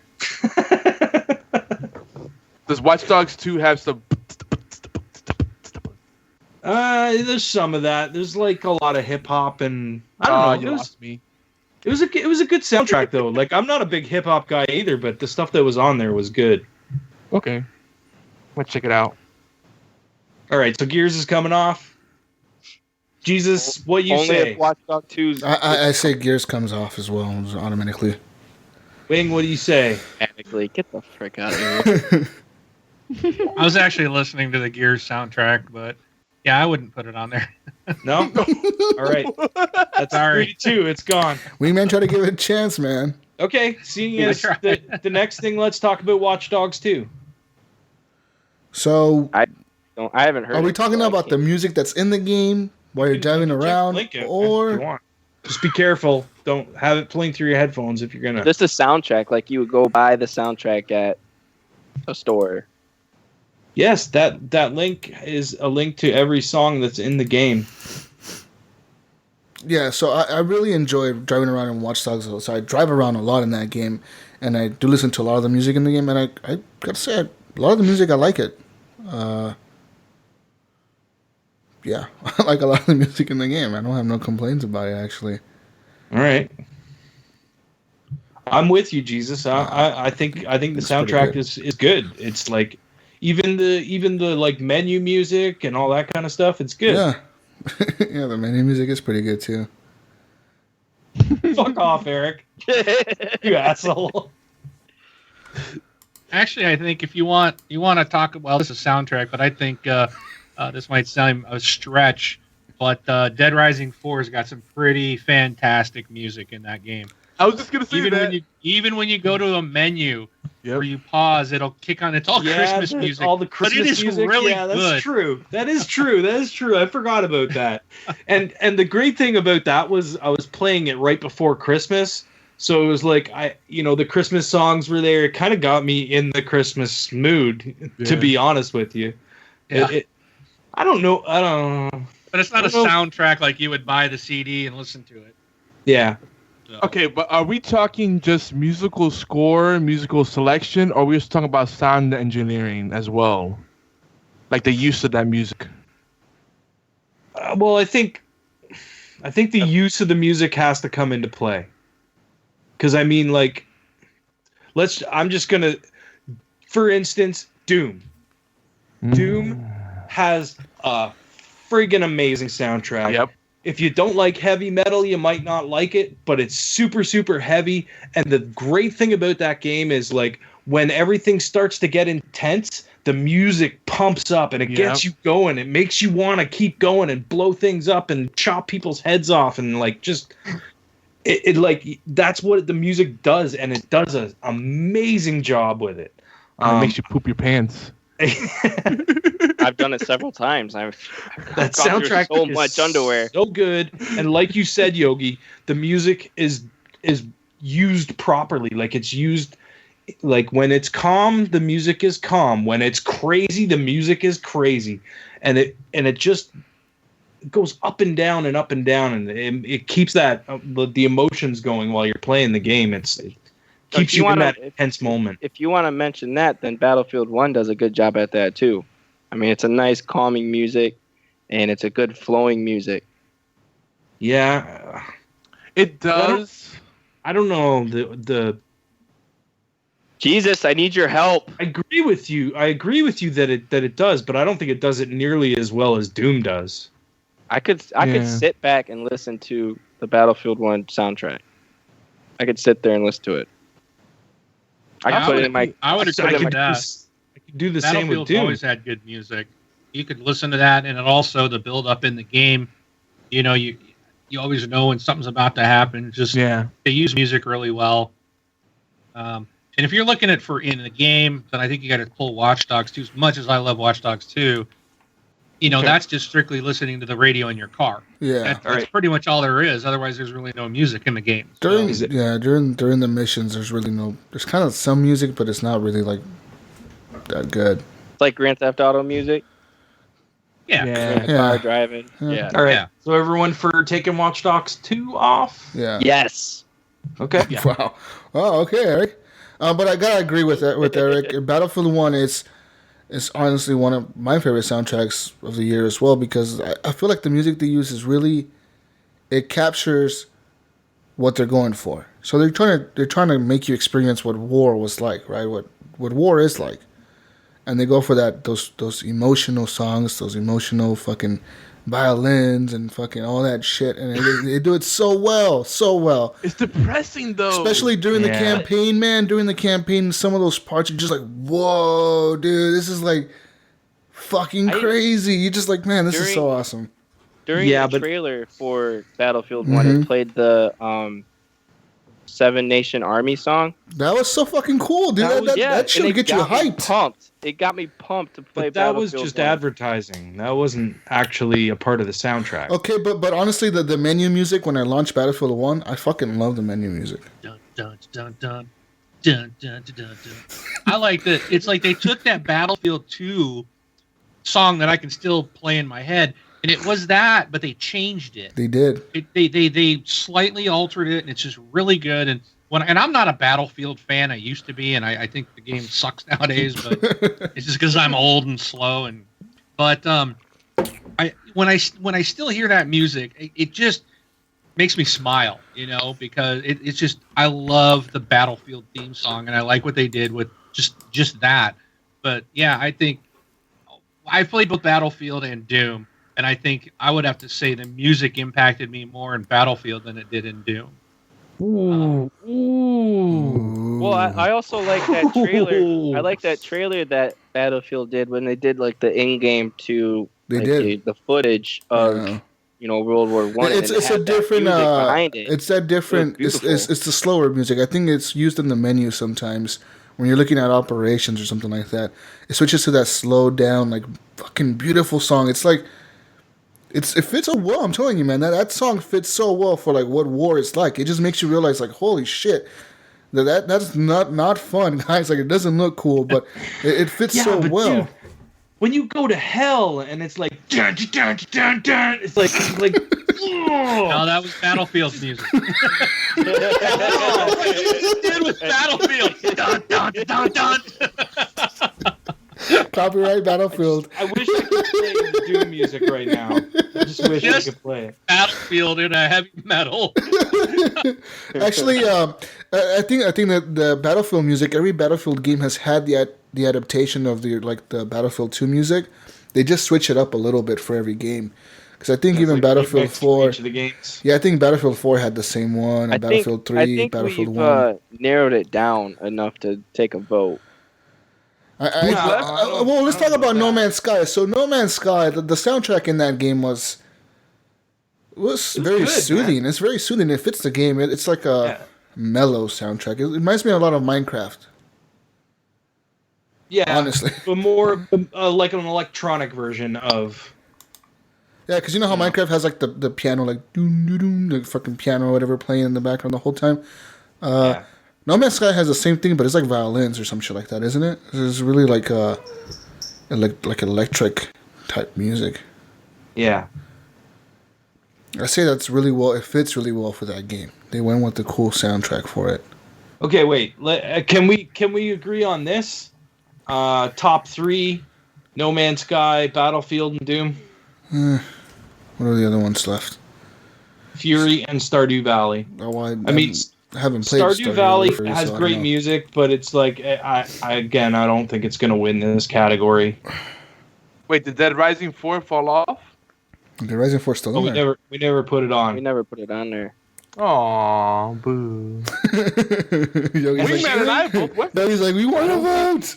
Yogi, have you played Fury? Yogi? I've seen gameplay. I haven't played it yet, though. It doesn't look good. The soundtrack is excellent. The game didn't really hit me, but the soundtrack is really good. But I could go with taking off Fury and Stardew and let's fight about No Man's Sky, Battlefield, and Doom. I could even personally, I would rather my 2 picks would be No Man's Sky and Doom, but you guys seem to want Battlefield, so let's get this out of here. Let's vote. I vote Battlefield. Jesus votes Battlefield. Wing, what do you say? Battlefield. Eric, what do you say? Doom? Yep. Yogi, what do you say? Doom. And I vote for Doom. Oh, you son of a bitch. Okay, cool. All right, so Doom takes it. Doom wins. Thank God, I thought it was going to lose. I was going to vote for Doom. I just wanted to make my point about Battlefield and how it has a nice soundtrack. Voted for Battlefield. Yeah. You betrayed me. Traitor. Runner-up.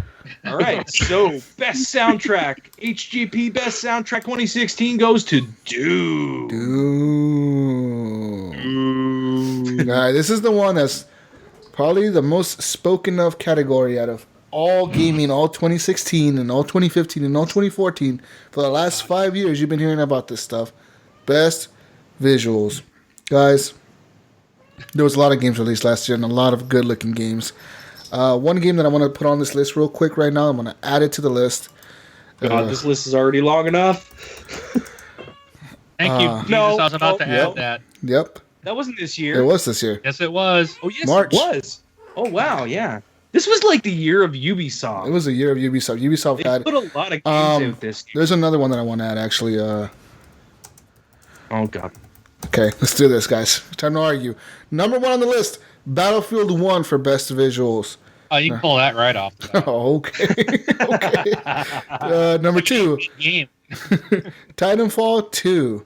Number 3, Yes. Uncharted 4. Number 4, Ratchet and Clank. Number 5, Watch Dogs 2. Yes. Number 6, Forza Horizon 3. Yes. Number 7, Hitman. Number 8, Mafia 3. Number 9, Doom. Number 10, Far Cry Primal. Number 11, Gears of War 4. And number 12, The Division.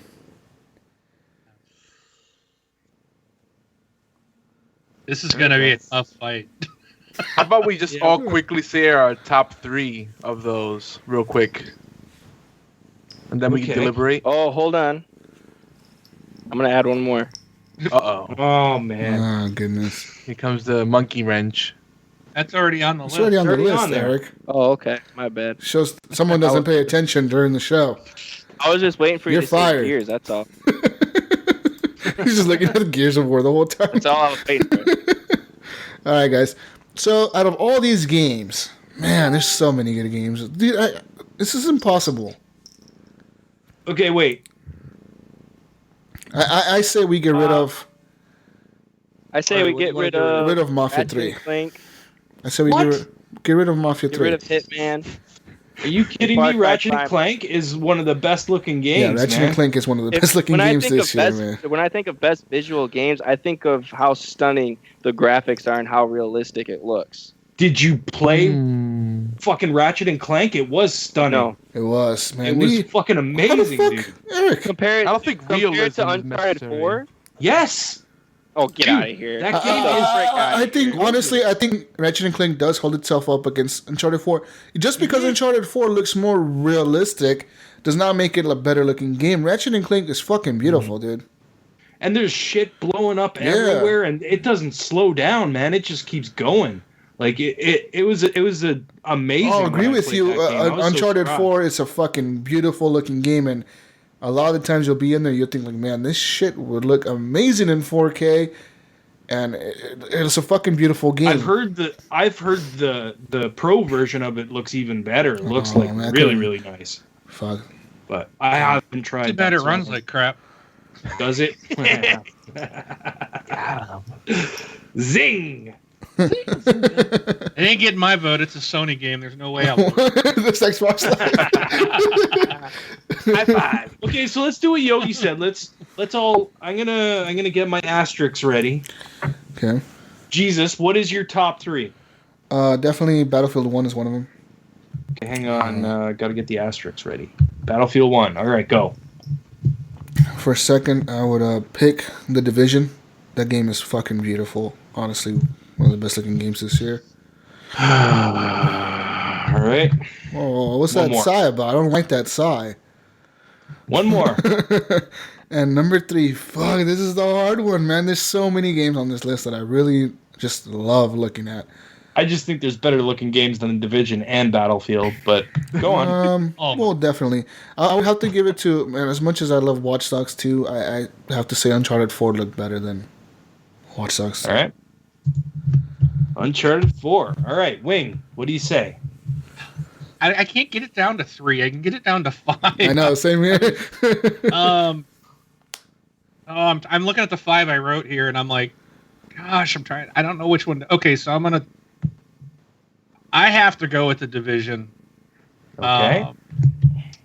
I got to go with Watch Dogs 2. Yeah. Okay. Save it from the list. All right, I'm going to go to Gears of War 4. Man, no Forza. And no I'm tossing the other Forza. 2 I had were Titanfall 2 and Forza Horizon 3. Man, Titanfall 2 was a good looking game, too. I know. Those are the 5, but I'll take it. Division, Watch Dogs, and Gears. Okay. Eric. Gears, Forza, Uncharted 4. Yeah, that was quick. Gears, Forza. Gears. Forza, Uncharted. Yep. Okay. Yogi. Ah, this is a tough call. I'll just say, ultimately, in no particular order. The Division, Doom man. for the styling of it. Yeah. I don't know. The last one is either Gears 4 or Battlefield 1. Both are very beautiful games and have a good style to them. What are you, Battlefield? Gears. It might have to be Battlefield 1 just because Yeah. I think it has more environmental effects and little details. Gears is just brown and red. No, it's not. I mean, Oh my God. Gears 4 is so far from that. They made it a lot more colorful. They finally fixed Oh, this that. is the most colorful Gears of War game yet. Yeah. Oh, here we go. Man, you know what? I gotta change my vote. No, fuck Yes, that. yes. Yeah. Don't change your votes. I'm sorry. All right. Yeah. Mostly because I enjoy that game more than Battlefield 1 Okay. right now. So, It's up to me now. we remove all the other And ones. my votes go for Uncharted 4. Yeah. Doom. Oh my gosh. Doom. What? Really? Doom looks amazing. Okay. Oh, it doesn't. Go. It's got like 4 colors in the whole game.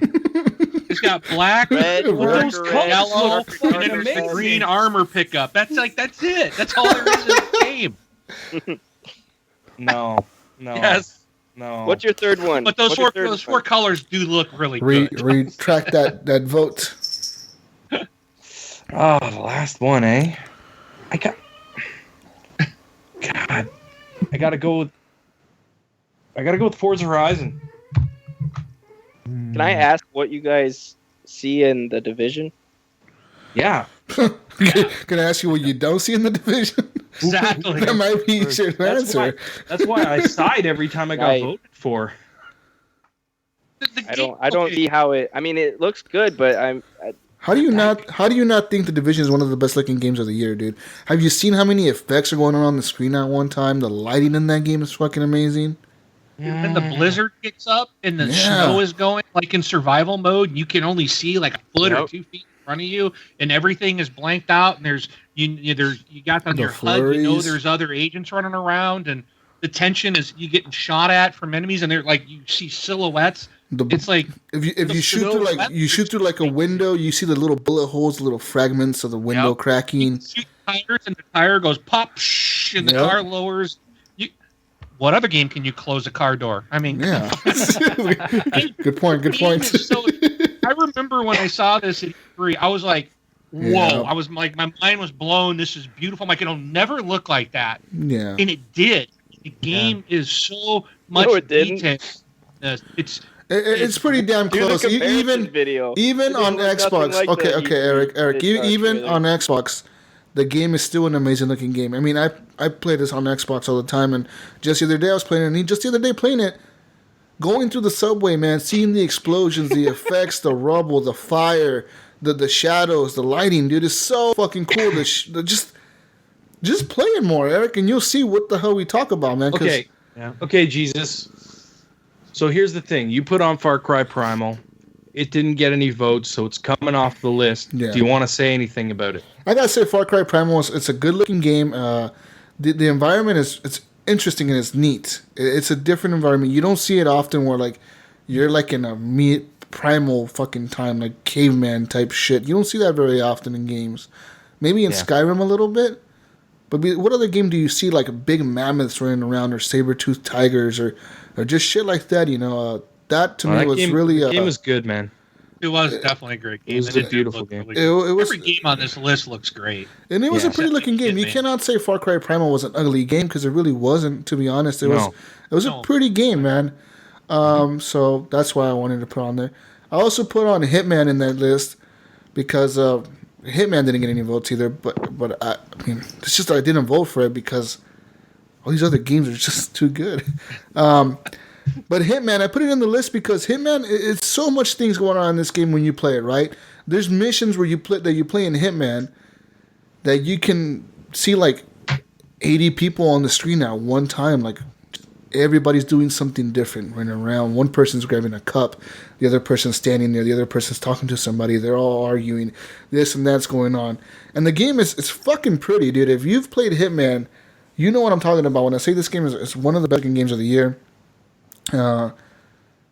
It's fucking cool. It's one of the only games that has reflections also. That's a big thing for me, reflections. A lot of games don't have You like those. that reflection Yeah, technology. the reflection technology is really good in this game. A lot of games don't have reflections. That's a big pet peeve of mine, dude. I mean, I play like, for example, like Grand Theft Auto or Watch Dogs or something like that, where like I'm like, why is there no reflection here? If I walk up to a mirror and I don't see myself in it, this that's is a little bit of a really, shame. Yeah, it feels like a mess. And so that's why I put Hitman on there. The reason Mafia 3 also is something. It looks really pretty, right? It's a pretty looking game. The water looks fucking cool. When you swim in the water and you get out of the water, you can see the water coming off of the dude. But that game doesn't have reflections. So that's why it's getting on the list. No, no reflections in Mafia 3. No, there is no reflection and no reflection technology in Mafia 3. But the game it's a pretty game. Okay, so I put Ratchet and Clank on here, and I didn't even vote for it, but that game is gorgeous. It's just hard, man. When you only got to pick 3, it's hard to. You made it really hard for us. You should have told us pick 6, guys. Nah, man, it would have been. It wouldn't have narrowed it down. We'd be in there fucking arguing forever. Okay, so Ratchet and Clank's gone, but again, we can all agree that was a beautiful game, right? Mm-hmm. Okay, and then Titanfall 2. Anyone want to talk about Titanfall 2? I mean, Titanfall 2 to me looked gorgeous. It was a beautiful game. Yeah. I really liked it for visuals. Yeah, and the animations in that game, too, are just phenomenal. I mean, there's so many... It's like if you go back to Titanfall 1, the animation to get in your Titan was pretty much always the same. I've seen so many different types of animations of just getting in your Titan. And it's just... everything. It's like the animation when you're in that cutscene. I mean, it really is a cutscene. It doesn't impact the gameplay. It's like everything just runs smoothly. There's no hiccups. It's such a gorgeous game, and all the environments just are fantastic. But I do think there's other. It was tough. This was one of my 5. I really wanted to pick it, but there's others that do exceed, I think, the visual impact. But it was still a gorgeous game. Yeah, I agree with you, man. Okay, so Titanfall 2 is Gandhi. All right. Also, worth noting that Titanfall 2, there's a lot of variety in the environments, and it's also super smooth. One of the few games, no stutter. Yeah, it does run nice. That's amazing. Those frames per second, man. Dust. All right, so... You know, I just got to mention real quick, the one that didn't make the list that I think it's really weird that it didn't make the list because it was one of the biggest selling points for the game. Skyrim Remastered. Yeah, but as much as that game was touted as looking 100 times better than it was before and all this shit, it didn't make the list. It's remasters though. I don't like giving awards to remasters. I really don't. You couldn't get it right the first time. To heck with it. Yeah, exactly. Yeah. All right, so let's discuss the 2 games that got 1 vote each. Battlefield 1. Oh, Jesus just walked away at the wrong moment. Oh. Battlefield 1 and pull it off the list. Get it out of here. He won't even notice. We'll get him back. We'll just keep talking. He'll never notice that Battlefield 1 is gone. All right, Wing. You played a lot of Watch Dogs, right? Yes. Oh man, I can't believe it's only got 1 vote. Watch 2. Kind of surprised too. It is a very, very good looking game. It's gorgeous, and some of the things I want to bring up on this because I'm going to fight for Watch Dogs. When you walk around, let's see, look at every other open world game, Grand Theft Auto, Saints Row, even Watch Dogs 1, The Division.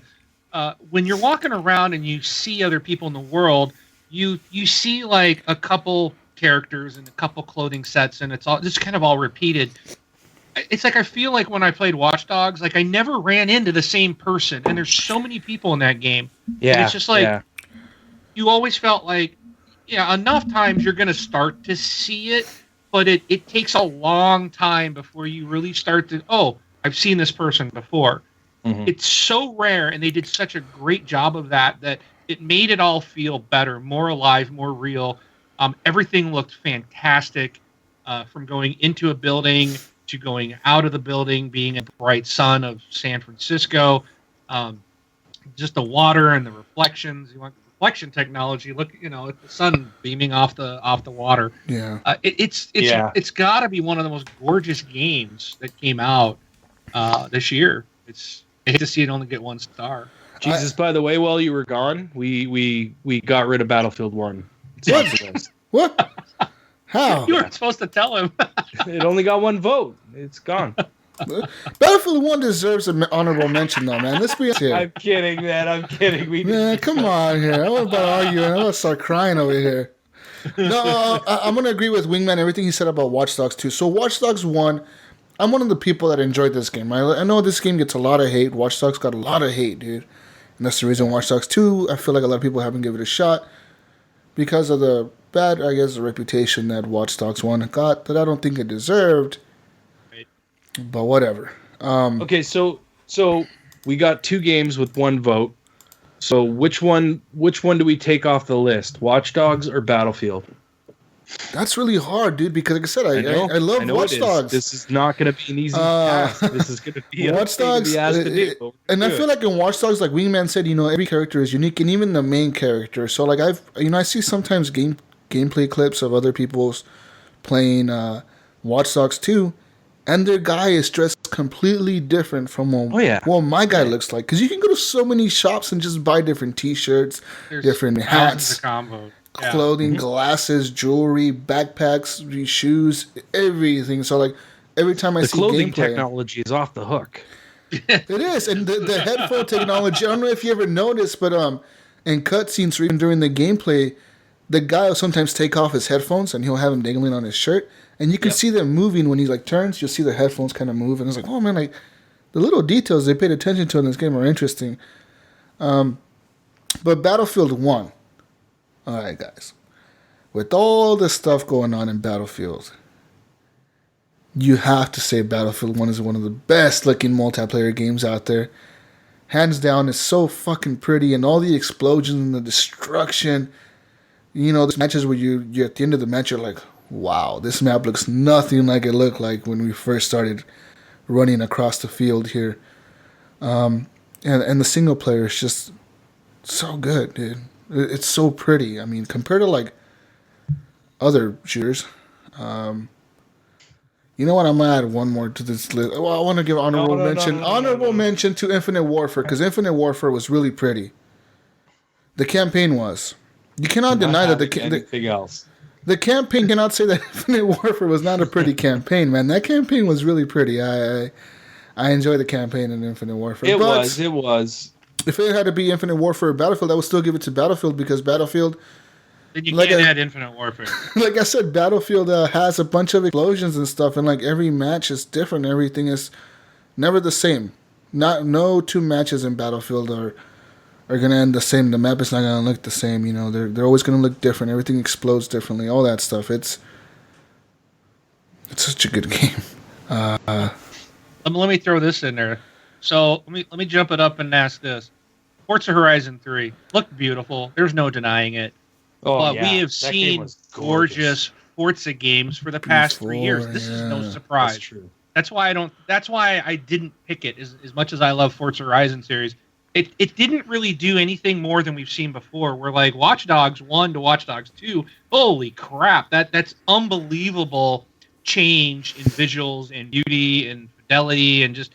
The colors, man. There's so much more colors. The palette is unbelievable. And it's like, Forza Horizon 3, it's gorgeous. No doubt about it.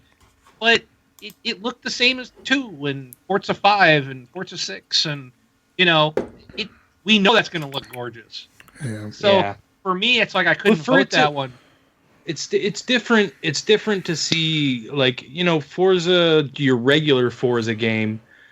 Sure, you expect an amazing visual because it's a closed-in track, and you know what I mean? They can really focus on Forza Horizon is like open world. But Forza Horizon is like an open world. But you I mean, can go anywhere you want. When's the last time you played a Horizon game? Bushes and trees. It looks amazing, But like Wingman said, though. Game hasn't looked good? Yeah, which Forza game hasn't? Forza Motorsport 1. No, I agree with that's it. That's the first. That's the only one that didn't look good. From 2 on, they look amazing. Yeah. And then they always look a little bit better. That's it. They don't always look amazing. Like there's never a year where like we watch a trailer for Forza and we're like, that looked like way better than last year. It's like, no, we look at it and we're like, oh, Forza looks pretty. It looks the same. It looks cool. It looks great. And they've got a platform already they built on. Like, so it's like they started off with a great engine and all this to begin with. So Watch Dogs 2, that's brand new. That they didn't, that was all brand new created for that game, and it looks friggin' phenomenal. That's why I think they should get the edge over something that's like we're just reiterating on the same thing and the same platform every 2 years. You know what? I'm going to agree with Wingman, and for that, I would say between Watch Dogs and Battlefield, I would take off Battlefield, because Battlefield is a pretty game, and I cannot stress enough that every match is different, and every time you're playing the game, there's some explosion going on, or smoke, or fog, or rain. There's rain on your gun. You fall on the ground, you get mud on your gun. All that shit looks cool, but still, I would have to say you Watch want to Dogs. get mud on your gun. Watch Dogs 2 to Watch Dogs 1, man. Like Wingman keeps saying, that jump is fucking big. Yeah. Oh, absolutely. Like, there was times in Watch Dogs where I was like, am I watching, like, full motion video? Am I watching, like, real people here? And then you'll see something and be like, oh, no, okay, yeah. And sometimes in those cutscenes, they do look like real people. And you're like, man, that's crazy. Like, yeah. I would have to say, okay. Between Battlefield and Watch Dogs, because they only got one vote, so I would remove Battlefield. I don't know about the rest of you guys. They really should both go, but if you guys want to fight for Watch Dogs, I would fight for Watch Dogs, I think. Oh, there's a couple games on that list that I think Watch Dogs definitely. Still some games on this list. The four colored Doom. Absolutely not. And the five colored Gears of War 4. We'll see what happens, guys. Oh, I know. I'd fight you on that one. We'll do this. The Division only has like 4 colors too. Come on now. Oh, come on, dude. The Division? It's gray and fucking nah. I'm sorry. Because a Division taxi is the color gray.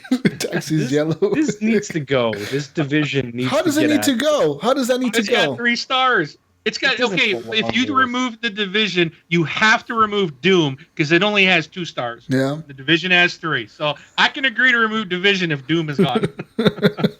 Let's do this. Well, if that's your fight, then Watch Dogs 2 has to be gone too. Well, I understand. What is going on? What happened? So we're down to Uncharted 4 and Gears of War. You are now saying they need to be off the list. What the frick is going on? Can I make my case for the Division? No. Yogi, have you played Watch Dogs 2? No. Have you played Battlefield 1? Oh. Yes. Okay, so I mean, have you seen like gameplay for Watch Dogs 2? Any trailers or gameplay? Yeah. So I'm tempted to play it. And it looks beautiful. From what you've seen, which one would you give it to? Would you give it to Battlefield 1 or Watch Dogs 2? I like the case you guys made, so I'm fine going with Watch Dogs. Though, personally, I do feel like when I play Battlefield 1, even though I don't enjoy it as a Battlefield game as much as the other ones, I do look at it and I go, wow, this is a really cool world. I like the little details they've added. Yep. Mm-hmm. I mean, personally, I would rather see the Division go than Battlefield. in my personal opinion. We get your hate for the Division, Ryan. Okay, we get it. I just don't think it's graphically like I don't. How do you not? Okay. But wait a minute. How can you say that when you're voting for Doom? Exactly. That's a good point. Sense to me. Doom does not compare. Guys, Doom does not compare. It's messing with his eyes. It's the HDR. It's the HDR. It's messing with his eyes.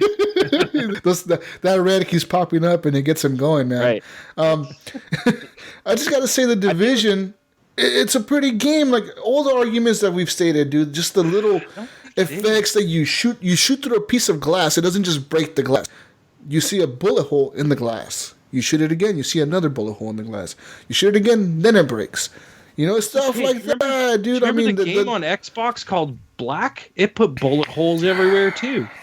I just don't. That doesn't surprise me. That's something that should be but there. Like, it's the overall And persistence of the the environment. blizzards, dude. The blizzards when they come in. Because you would keep shooting that thing. You keep shooting that window, and those bullet holes won't go away. They'll stay right there. Because some games, you shoot the same area. go Some away. They will. holes They'll go away. They'll go away They'll eventually go away if you you shoot walk enough away. holes. If you walk away and leave, you'll Yeah. come back and it'll be a new window. But still, it's the game is. We're still on visuals. I mean, the game looks phenomenal. I just, think about it. This came out the beginning of the year too. So, this is a year-old game compared to some of these others that were hitting up that came out that had an extra almost year of development on them. It just looked really good. I think Battlefield. I think Battlefield 1, the graphically and all the environment things that happen, everything that happens in that was a good leap between Battlefield 4. I don't want to say hardline because that was garbage. I would say Battlefield 4. Battlefield 4. But if you look at them, it's a big difference. Like, I did go back to play Battlefield 4 recently, and I was kind of shocked. I was like, wow, like this game, it still looks pretty. It holds up, but Battlefield 1 just looks fucking amazing compared to Battlefield 4, dude. So, my vote would have to go to Battlefield 1 because I haven't played Watch Dogs 2, nor have I really looked at anything for Watch Dogs 2. Oh, you haven't lived yet. Yeah, I think you would enjoy Watch Dogs 2, honestly. Yeah, you should take a look at it. It is a gorgeous game. Good. It really is. Okay, so what are we doing here? We got to do something. We got to whittle some stuff away. Get some stuff out of here. Vote for your top keep 3. Keep an eye on the list just in case he deletes the Division, guys. I know. I'm just waiting. I'm looking at that cursor there. Like, what happened to the Division, guys? Oh no, it's just out of the list automatically. How did Doom get 20 votes? We don't know. Yeah. Hey, fuck off. Put that back. The list looks great.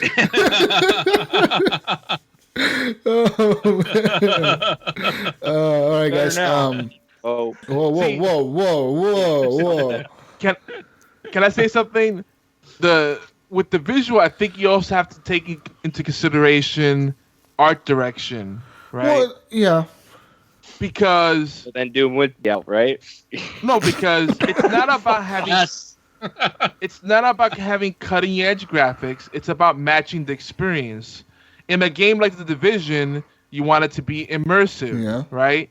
And to me, they won there in spades because I spent most of my life in New York City, and for me, it's old hat. But I go into The Division, and I want to explore a place. They have blocks that I used to live by in New York City. That's my neighborhood there, Midtown Manhattan. I used to go to Madison Square Garden all the time. That's like a daily walk. And I go there, I'm like, damn, they really nailed it.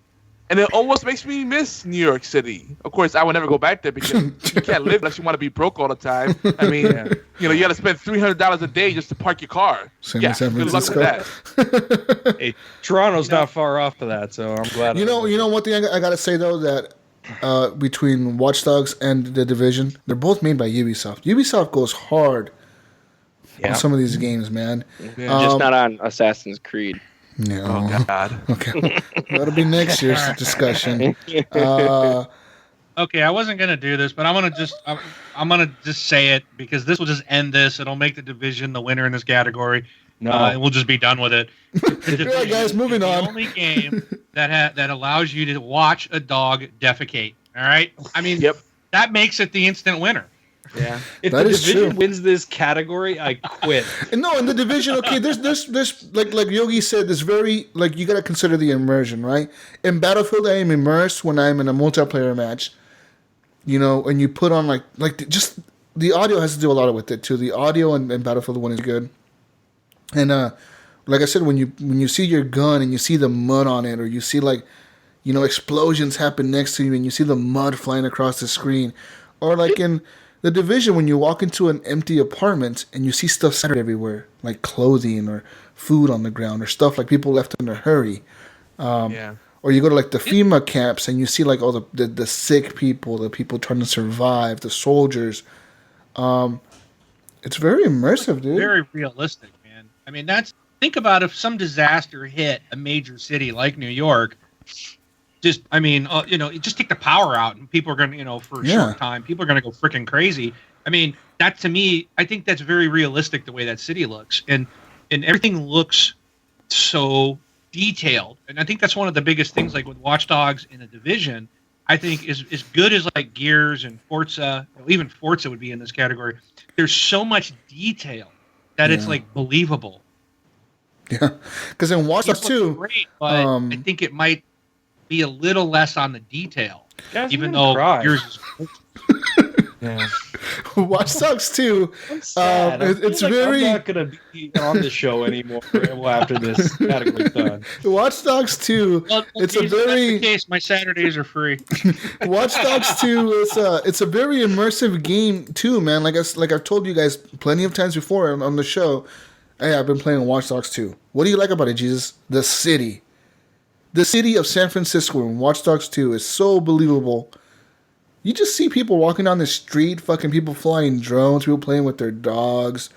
You see the noodle buses driving by, the college kids. Like I was walking to the Stanford University, and you see drunk college students trying to start fights in the university, and you're just like, what the hell's going on over here? And they're just like trying to like, hey, fuck you, you're looking at my girlfriend, throwing bottles at each other, and you're like, what the fuck? And you're just walking randomly. You're just walking randomly through the city, and you experience stuff like this. It's a lot like Grand Theft Auto 5, and it's nothing new. But we said before, from Watch Dogs 1 to Watch Dogs 2, that game is very immersive compared to Watch Dogs 1. Yeah. Okay, wait. We're driving around in circles here. So let's just vote for top 3. Do something. Let's talk about what, honestly, in my opinion, is probably the winner of this category. Uncharted 4. Okay, yeah.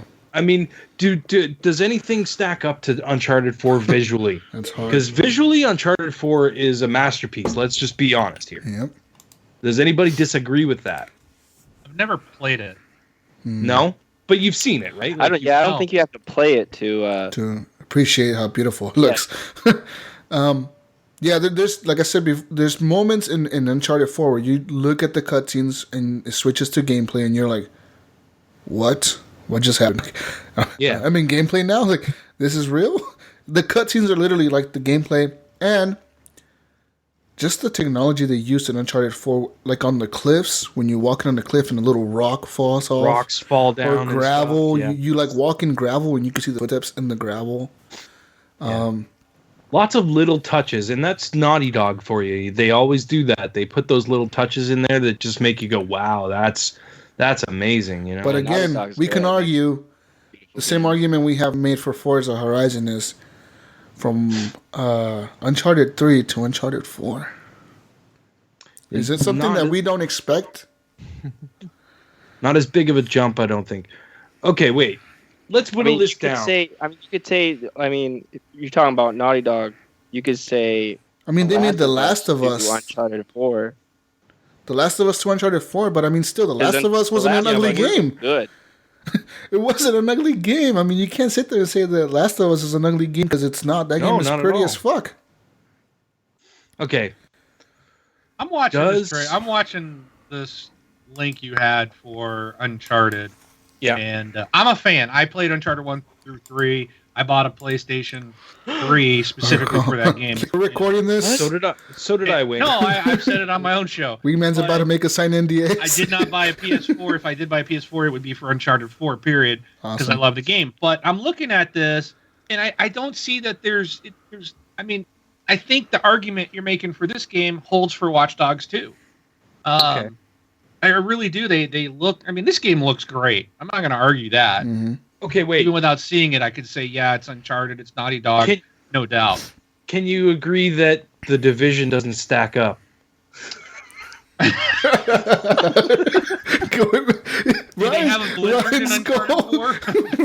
goal is just to get the.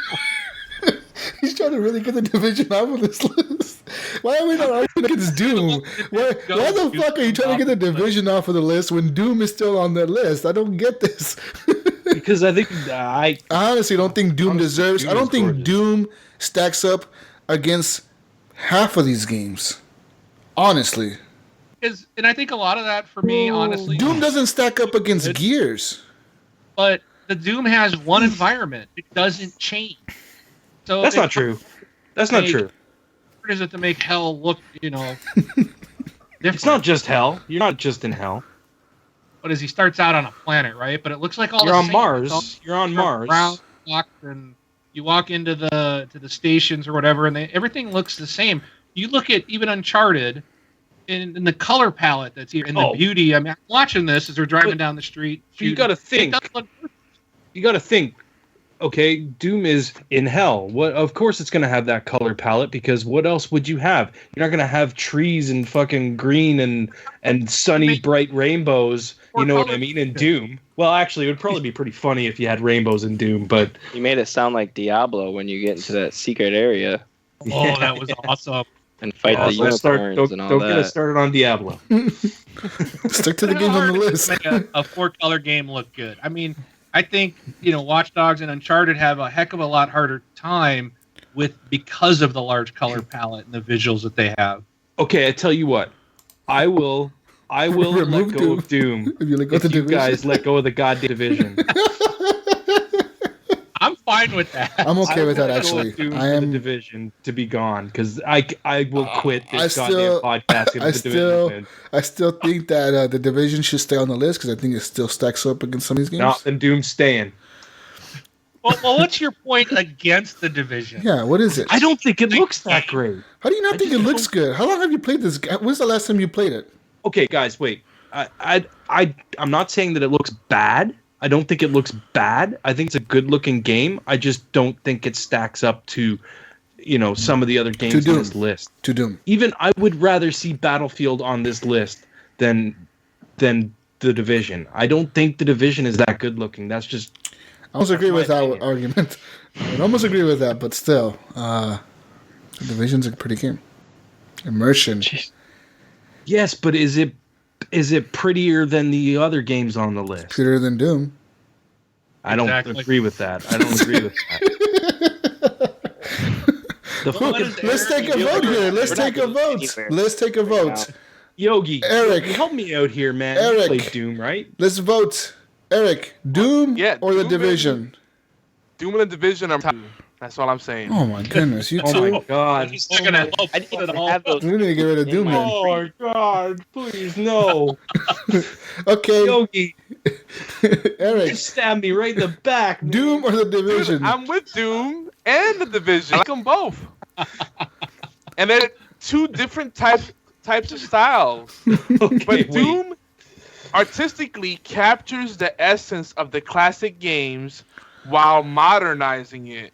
And keeping it fresh. It's a beautiful engine. It runs smooth, right? It is visually stunning. Yeah, it's a limited palette, but it fits what the game is supposed to be. Yeah, exactly. That's what I was trying to say too. Yeah, it's like that palette is there for a reason. You know what I mean? Like you're in hell, you're on Mars. Of course, it's going to be red, and you know what I mean, and gray and dark and gloomy, and fire. That's hell. When you think of hell, that's what it is, right? Like, well, I don't know. I've never been there. I didn't say. I said when you think of it. I think of unicorns and rainbows. I think fire and brimstone. Doom 3. Right? If you guys played that had more of a palette, but it didn't feel as much of a Doom game as this new Doom does. That palette puts you in it puts you there, If you had, like I said, if you had color, if there was more color in it, it wouldn't look right, you know what I mean? It wouldn't feel right. And the visuals suit that game, just like the soundtrack does, you know what I mean? Like, and I'm not arguing, I'm not saying it looks bad. I think, it does look good. I just don't think it's as good as The Division or Gears or Forza or Uncharted or Battlefield. You're just saying because there's not a lot of color. I don't think it's not colorful. Well, and if you only have to deal with a few visual artifact, art styles or items in, it makes it a lot easier. It takes a lot. The more you put in there, the more color, brightness, the harder the system resources are getting hit, the harder it is to finesse the game to run smoothly. That's why I think some of these others really far exceeded. It's not that Doom didn't look good. It's just These how other could it games not are better. when you have such a small palette artistically to work with compared to Uncharted or Watch Dogs. You know, Okay. those are so many. I mean, you feel like you're really there. I feel like I'm always in some different room or a different street, or you know, I'm not. I played Doom all the way through, and I was really bored with it. And I felt like it was always the same thing. You know, you walk into the next monster closet, and they spawn, and that closet looked the same as the last one you was in. And you know, oh well, this one, the rock looks not. This one's darker because I'm in hell than it did. This rock's rock's more prettier than the other one. That rock looks more red than the other rock. Yeah, it's just This one's darker. That one's All right, gray. guys. That one's gray, guys. Ooh, Okay, look, I alright, picked up a alright, shotgun. alright. Ooh. All right, I get Ryan's it. never gonna let me back on this show. I know, right? It's like, note to self, never accept We'll, weakness. we'll mention his name, and Ryan's like, nope. We're full, Be guys. like, Matt Bradford. It won't matter, Wing, because I won't be on the show anymore. Aw. Yep, him and Gunny. So there's 2 open spots. So we can all agree that Doom should probably not be on the list right now. I don't think we can all agree on that. Well, most of us, majority, can agree. I feel like I have to choose between my different parents, my divorced parents.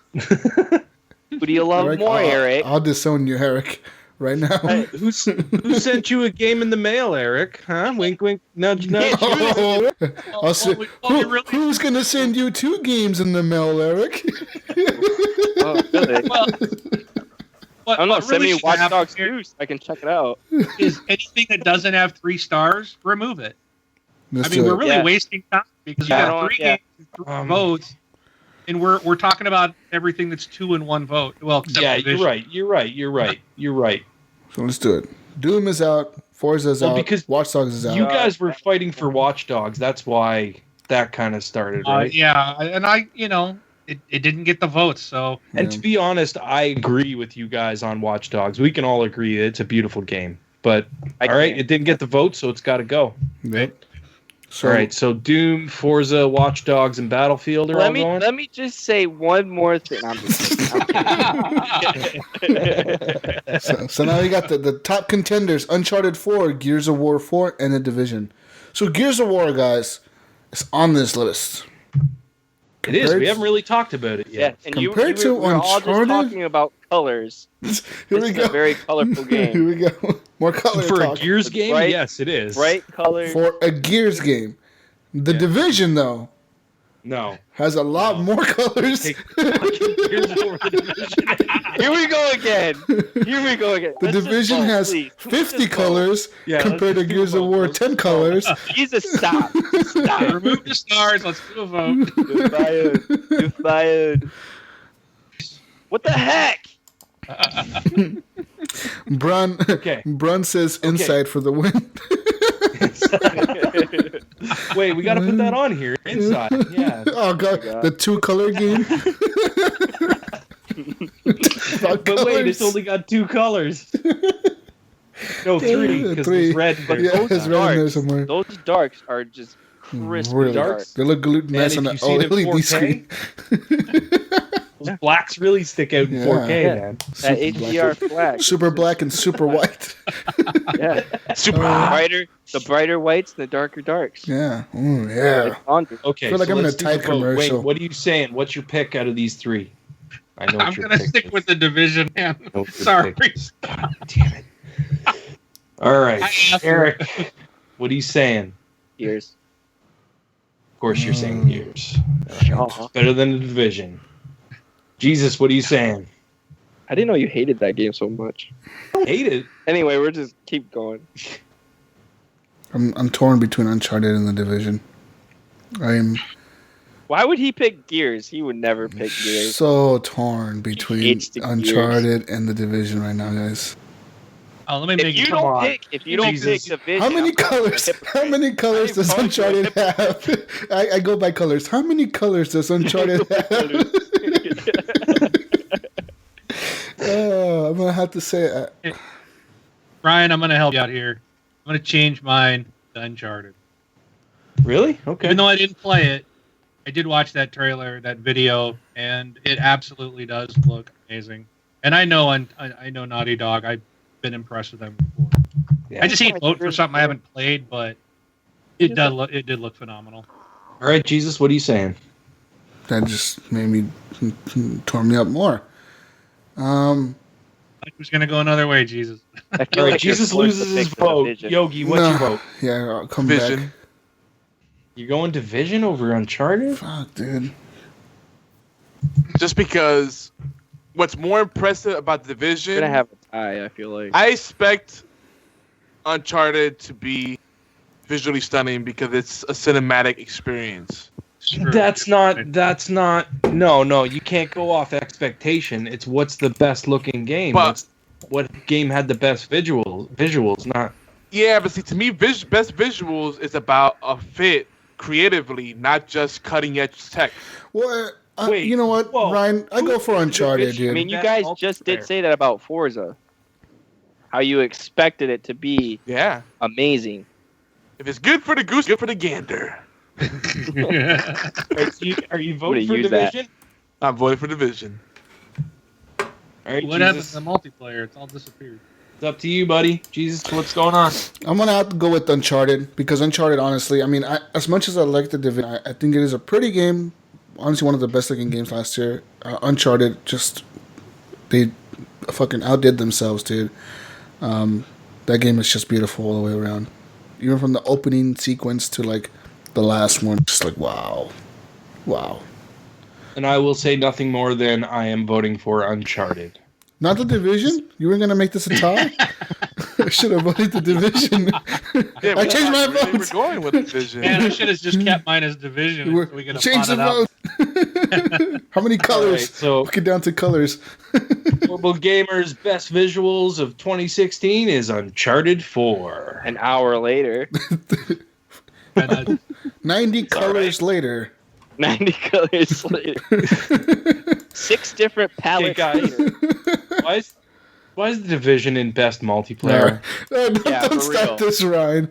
No, Best seriously, the Division multiplayer. multiplayer was garbage. Best Yeah, no. It was No. straight Whoa, whoa. garbage. There was so much Whoa. crap in that. no, Whoa. we're not talking about Dark Zone. Not talking That's the about Dark multiplayer. Best multiplayer. Let me read off. That's the multiplayer. No, You can't say that outside of Dark Zone is multiplayer. That's not. That's the It's- story. It's Howard. What the- No, Eric, it's still cooperative. You can Multiplayer still do is not co-op. just PvP. Oh yeah. Shh. Exactly. Let me read off the rest of the list. Shit. Fuck. Yeah, let's get the Best list. multiplayer. I'm waiting for the Division. Eric is ready to argue right now. Eric I is was ready fired to up. argue Come about on. the Division. I really Right, saw best- that. I'm like, oh, I'm ready. Best multiplayer. First off, this is for the best multiplayer game of the year of 2016. Number 1, Titanfall 2. Number 2, Battlefield 1. Number 3, Gears of War 4. Number 4, Overwatch. Number 5, The Division. Okay, so is there anything that anyone else wants to add to this? I am thinking. I would almost say. Doom. No, the Doom I will give you that. The Doom multiplayer was garbage. That was the worst part of that game. The multiplayer was terrible. I played till I got to level 5 just to get the achievement, and I quit. Yeah. I would, The multiplayer wasn't I good. was gonna say Rainbow Six Siege, but that game came out last year. I can't add that. Oh, it was so last year, man. Nope. But see, it came out December 21st. It did. That's the shitty part about it. It came out like December something. I don't know. To me, that game is like an early I think it access really game. grew. It really grew its legs 2016, and it showed the Yep. world what it Yeah. was in 2016. So we'll give it an honorable mention. So if you haven't played Siege, check it out. But out of all this list, man, this is a tough list. I mean, out of all of them, I probably would say that Gears of War doesn't belong here. Just saying. Get out of here. I'm just Whatever, dude. I'm not a big fan Gears of of the War- Gears. Gears of War has Out of more all these multiplayer than Division. multiplayers, I think Gears of War is like should be here more than the Division. Out of all these Yeah, but you multiplayers, And you guys Out just of said all of these, Division's Gears more of than War just the 4. Dark Zone, that it's you could. So you're saying co-op? yeah, co-op is considered Gears has multiplayer. co-op. Gears Okay. has horde. So Yeah. your argument is I'm saying there's tons of Gears is multiplayer better. right Yes. there in one Division. game. The Division, you're playing with a certain group of friends. And Wayne, the- you can't the you same can't argue mission color over and palette over on and this over one. and over. How many colors do you see on the screen when you're playing? Oh man. Okay, wait. Okay, so let's not argue about this right now. Okay, first off, let's Wait, say we already are. let's say So- Overwatch. Fuck that game it's a good multiplayer game. Yeah.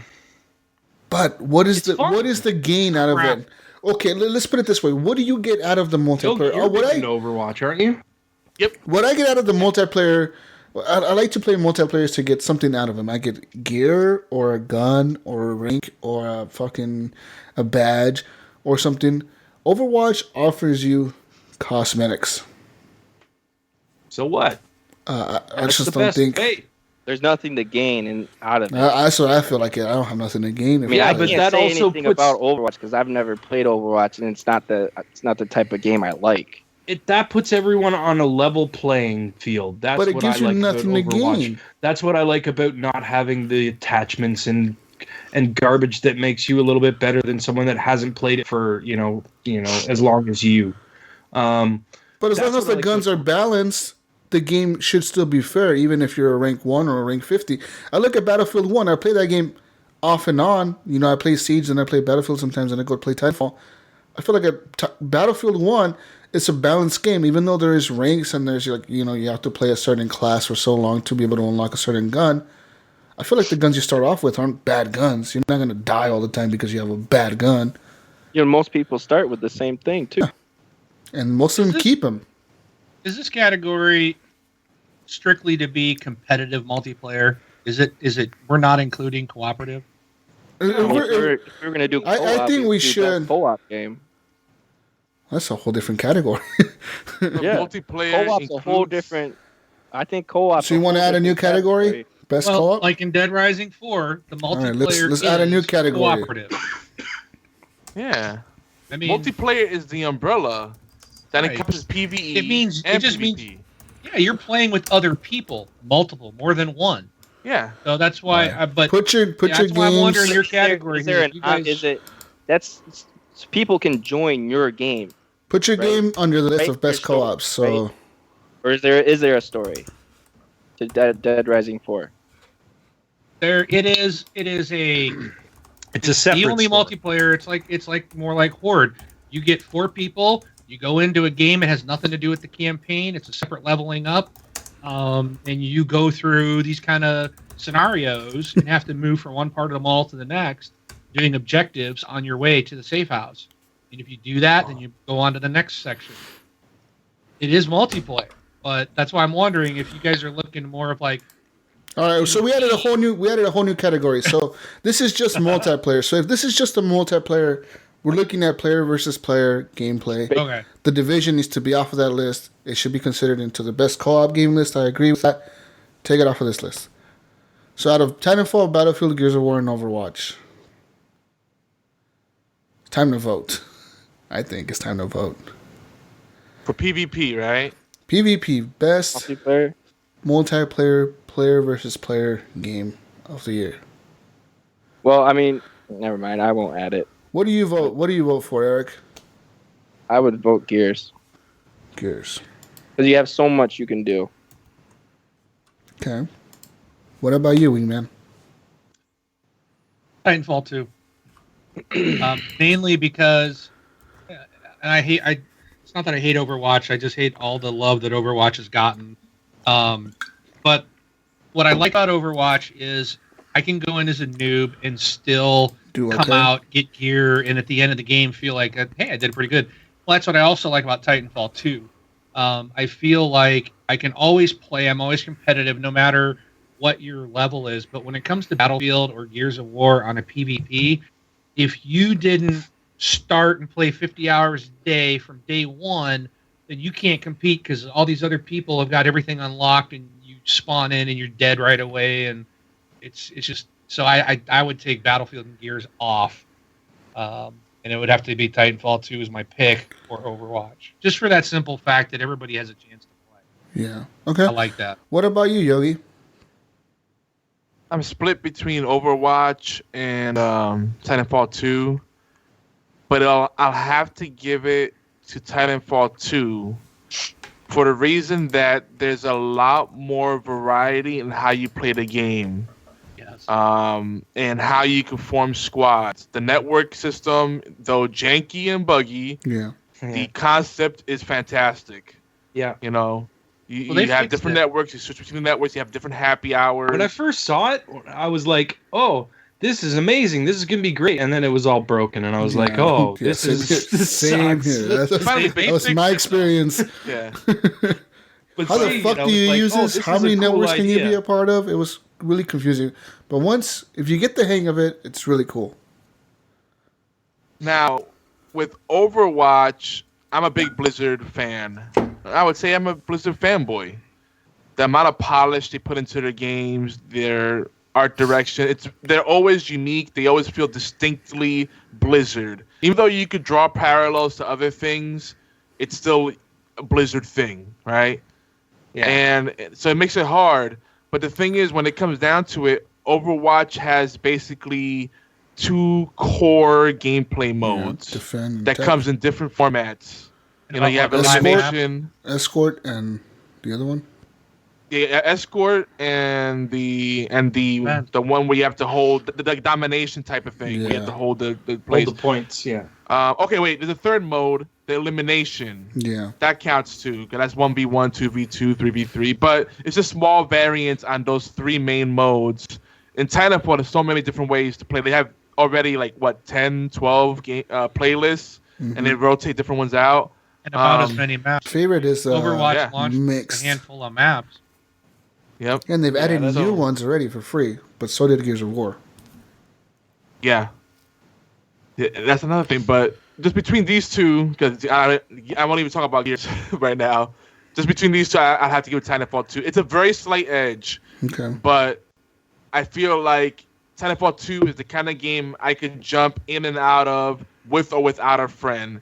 And Overwatch, if I'm with a friend, it multiplies the experience tenfold, and I enjoy it that much more.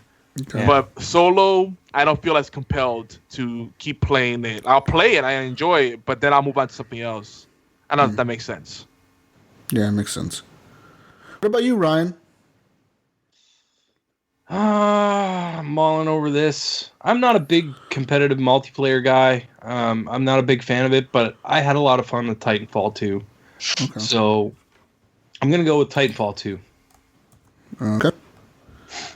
So where are you going, Jesus? Me, it's probably no surprise Gears of to War you 4. guys. I'm going to go with Overwatch. I'm just kidding. No, I'm going to... I really enjoyed Titanfall 2 and Battlefield 1. These are 2 games that I've played the multiplayer of both, and I really, really enjoyed. I did play some Overwatch and Gears of War. I think I played the beta of it or something. I haven't played the multiplayer. And Overwatch was cool, I get, but it's not my type of multiplayer, right? I want something to grind for.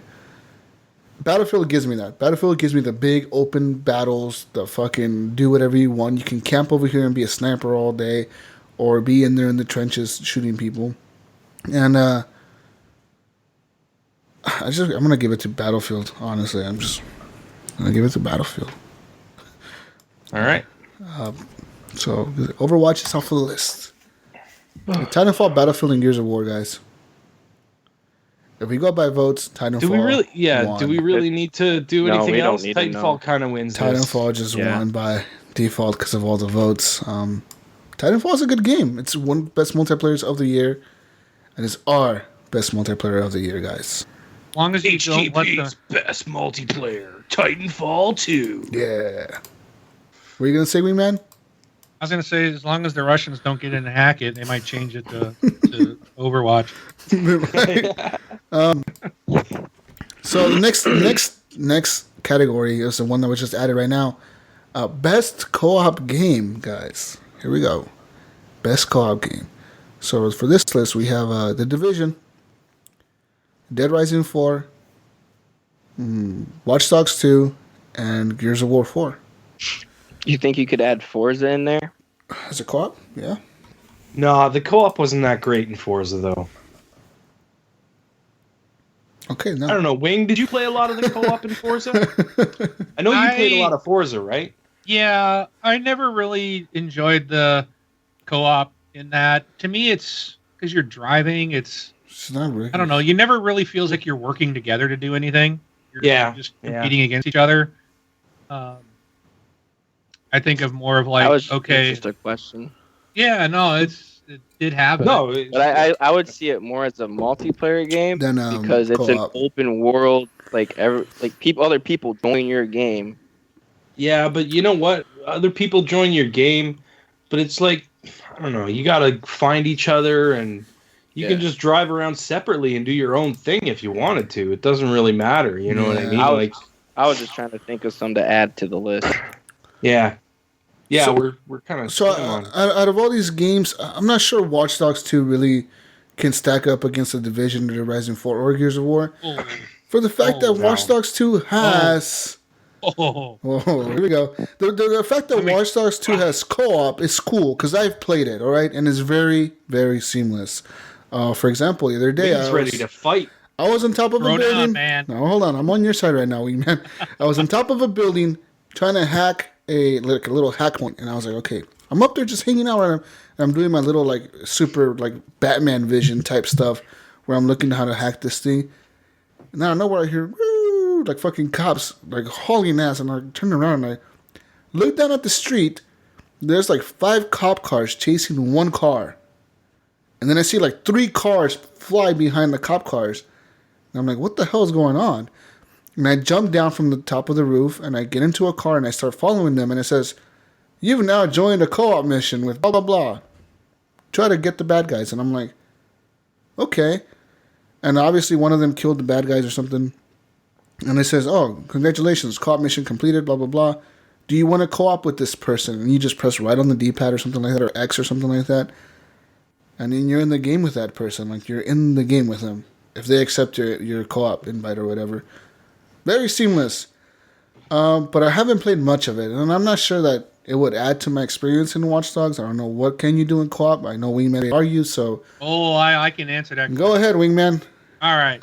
So this is why I love and I think this is probably one of the best ones in this category because they have special missions just for. So it sounded like you got somehow involved in a bounty hunt type of thing, which is that full progressive constantly, and you can turn that off. But what I mean for co-op is, okay, so you and I get together in a game, and we're going to go do the purple missions, which are specifically meant for multiple people.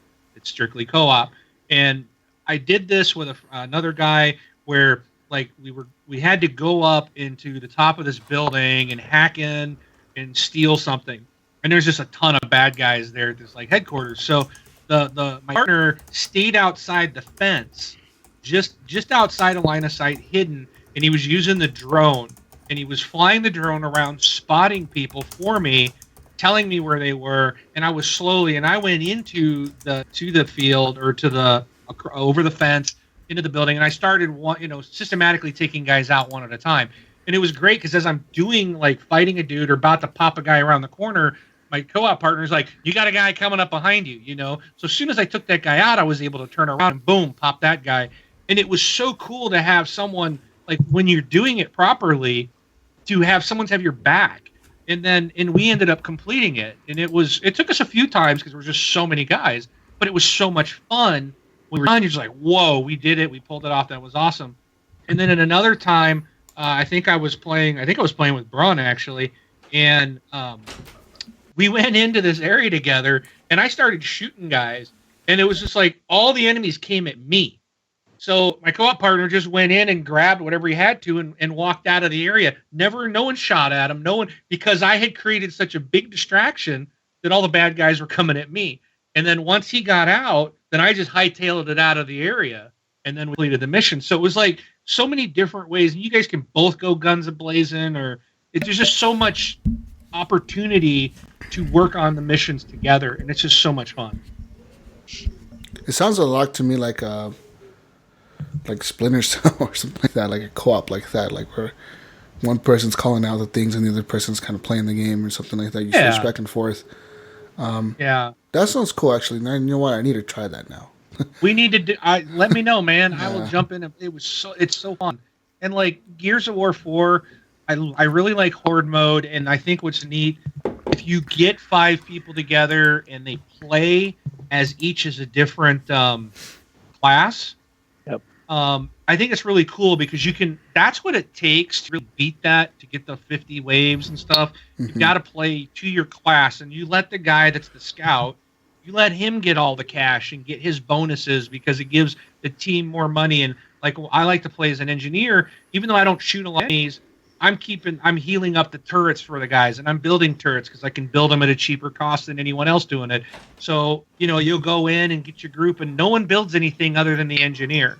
And then that's all I do is I repair stuff, and and I think that's cool, and that's a lot of fun. But I would put it below Watch Dogs just simply because it's kind of the same thing with a little twist. We've already had, Horde mode in Gears 3, which was probably one of the best.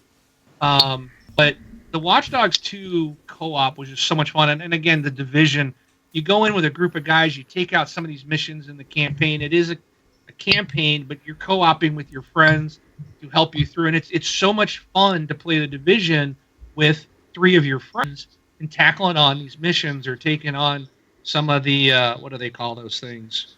It's not incursions. An incursion. Thank you. It's so much fun because you're relying on your friends and they revive you and save you, or they can flank one way and you flank the other, and you got different techniques or special abilities that each of you use. Someone might have a healing, or someone else might be using the sticky bomb, and it just creates for a lot of varied gameplay. The Division, I gotta say, is the one game that I've probably, besides Rainbow Six Siege, which we already mentioned, that I've played with the community the most. I gotta say, like, that's the one game that people, like, I play with them, or I invite people, I meet new people. It's the one game where I've met new people, like, playing the game, I've met people, and I've made new friends from this game. With that what's that thing that they use where, like, you walk in the map and you walk near somebody and they can hear you, or whatever, when you're talking to the headset? That happened to me and Brink. We were in the dark zone, and we kept getting slaughtered by people, like, betraying us all the time. And there was this guy, like a level 30-something guy, like, super leveled up, dude, compared to us. And me and Brink were sitting there thinking, like, fuck, this guy's gonna kill us. And, like, he stood there, and he looked at us. And we're like, fuck, he's gonna kill us, man. And then Brink was like, all right, man, fuck it, Dick. And we're like, dude, just don't kill us, man. And he's like, hey, what's up, guys? And we're like, oh, what's up? And, like, out of nowhere, this dude, like, was helping us do, like, all the dark zone shit. Like, he was like, oh, I know. He's like, I know where to go. Follow me. And, like, we're just following him, just killing everybody for us. He was watching our backs. It was fucking cool as hell to, like, meet this dude who was, like, a super veteran fucking Navy SEAL guy. And we're just like, hey, dude, don't kill us. And he's like, oh, no, I'm not going to kill you. Let's go together real quick. And we squatted up with him. And, you meet people like that. And the Division is fun. Like, the co-op is so cool to go in there with your fire team and your buddies and you. It sucks that there's only 3 people, but it's so much fun to go in there and each one of you, like, hey, man, I'll cover the right, you cover the left. Oh, they're coming from the fucking staircase. Somebody cover the staircase. Or like, hey, let's distract this big guy. Okay, Brink, make him follow you around. And Brink would make the guy follow him around, and I would shoot him in the back. Or I would make the guy follow me around, and he would shoot him in the back. The Division is so much fun. It's all co-op. All of it. All of it's co-op, basically, right? Yeah. Yep. You can play a game with friends. All right. There you go. Enough. Yeah, let's just vote. I want to hear about this Astroneer game or whatever that got put on the list. I just threw that in there as an honorable mention, but I think we said earlier, if it's in the preview program or early access, it doesn't count. Yeah. Yeah. But this is a game to keep on your radar because it's purely co-op, and you don't really see too many pure co-op games anymore.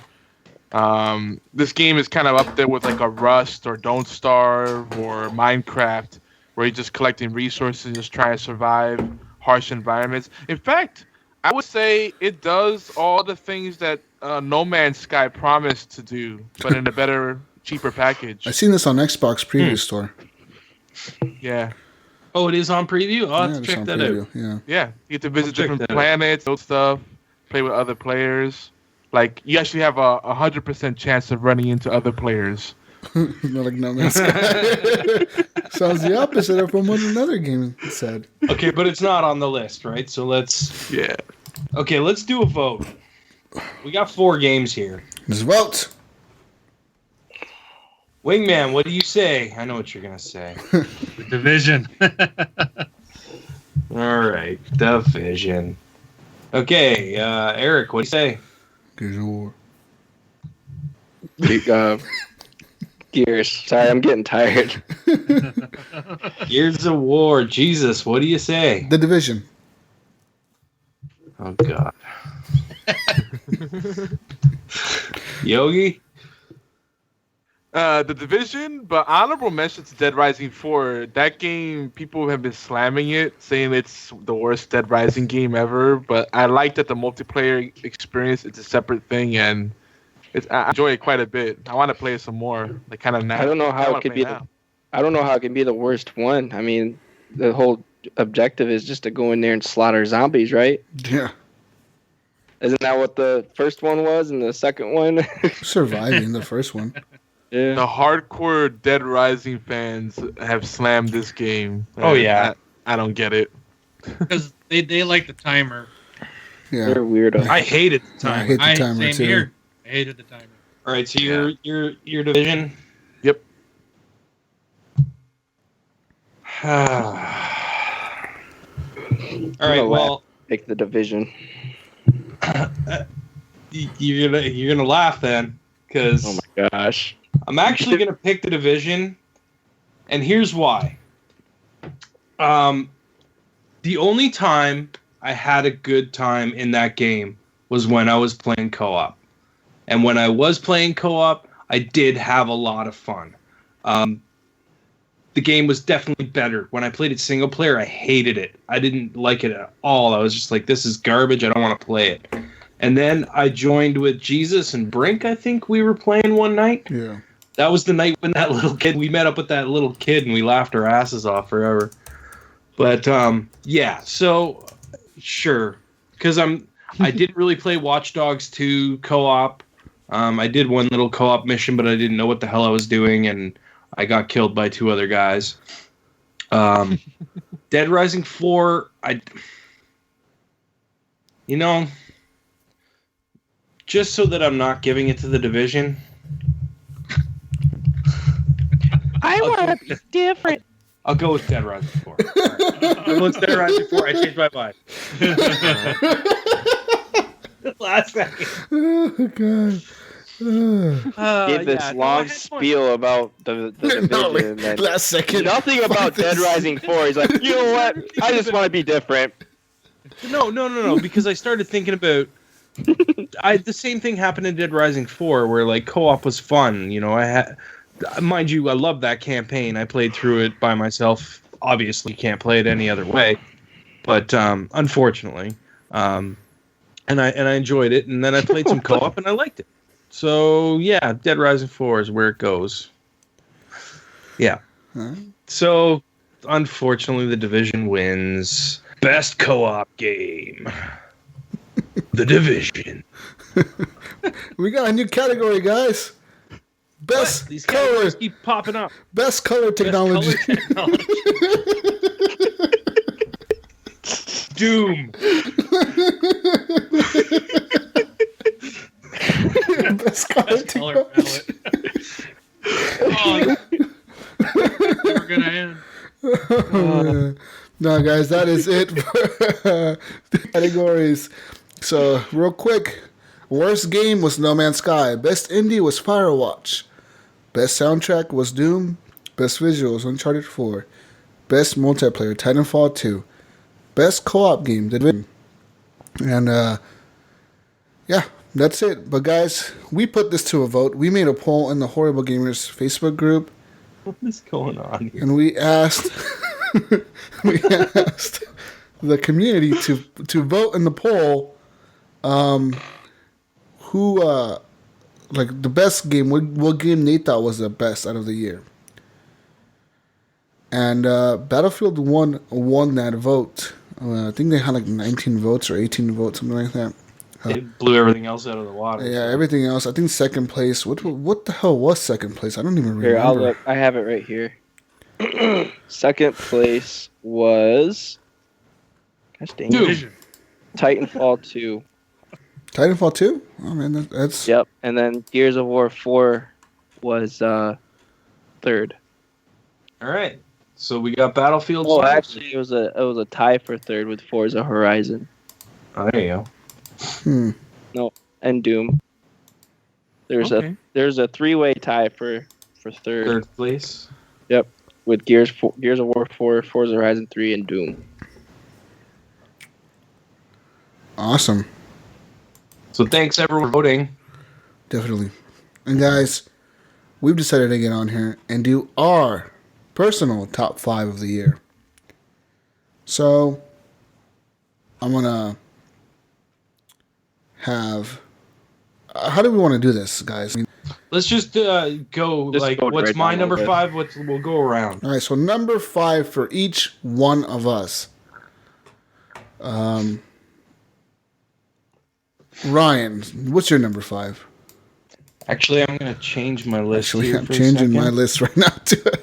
As we speak, the lists are being changed for according to color technologies.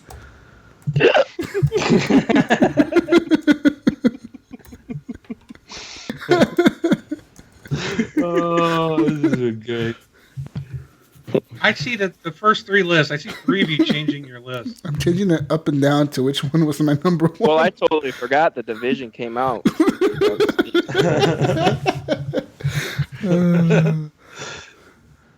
I see Ryan. Okay, my number Division is 5 is Ratchet and Clank. Oh, Ratchet and Clank is a fun game. That game it's pretty, man. It's such a good game. And you know what? Ratchet and Clank is a game with family, with friends, with kids, with old people, with anybody. Like that game is fun. so It's good. funny. It's beautiful looking, and that's why it's my number 5. My number. Boo. Somebody wrote boo. probably Eric. My number 5, I would have to say Uncharted 4. I mean, as much as Hey. as much as you know, I enjoyed Uncharted 4. It's still other games that I enjoyed more than I enjoyed it. But it's definitely like one of the prettier games of the year, one of the most immersive games of the year, and one of the games that I felt very connected to. While I was playing it, I felt like, man, I'm in a movie right now or something. But yeah, that's why I picked number 5. What was your number 5, Eric? The Division. Oh, why? Why? Why are you laughing? I'm just asking So funny. why. Like you said it very confident there. Why? Why is the Division your number 5? Well, I had a lot of fun when I started playing it. It was fun to play by myself, and it was fun to play with other people. But it started to get stale after a while. Like, it was just repetitive, and it was the same thing. And so I totally forgot all about it, and then it came out in 2016. Okay. So, what about and you? I like the color palettes of the game. Yeah, the 35 color palette. What about you, Wingman? I've got XCOM 2, my number 5. That game was it good? I mean, I enjoyed XCOM 1. I really enjoyed it. It's I like a lot of new stuff that they added to the game. There's some things they did that they added, like the bosses that'll appear in the middle of a fight that are undefeatable practically. But the game is overly hard, even on the easiest mode, which is very frustrating. But I really enjoy the game. Still like it. I just wish it was a little easier to. Easy when you play on easy, you don't expect it to be brutally hard. Yeah. Oh my gosh! Stop, Ryan. What about you, Yogi? My number 5 is Gears of War 4. Gears of War 4? Yeah. Yeah, Gears of War 4 is good, man. It barely made the list, and I'm not sure if the rest of my choices count, but we'll see. Okay. What about number 4, Ryan? You gonna give Gunnies out? Well, Oh yeah, Gunny's. let's give Gunny's yeah. out real quick. What was Gunny's number 5? Gunny's number Gears of 5 War was 4. Gears of War 4. Gears of War 4. Wait, Gunny doesn't have a number 1. No, he does. He does. He does. Oh, does he? Oh yeah. Okay, never mind. So what about your number 4, Ryan? What's your number 4? I don't know. My list has been messed with. Number 4 for me was Gears 4. Gears 4 is good. My number It's an 4 all-around good was game, you know. My number 4 was Titanfall 2. Yeah, Titanfall. Yeah. Number 4 for you, Eric. Mine was Doom.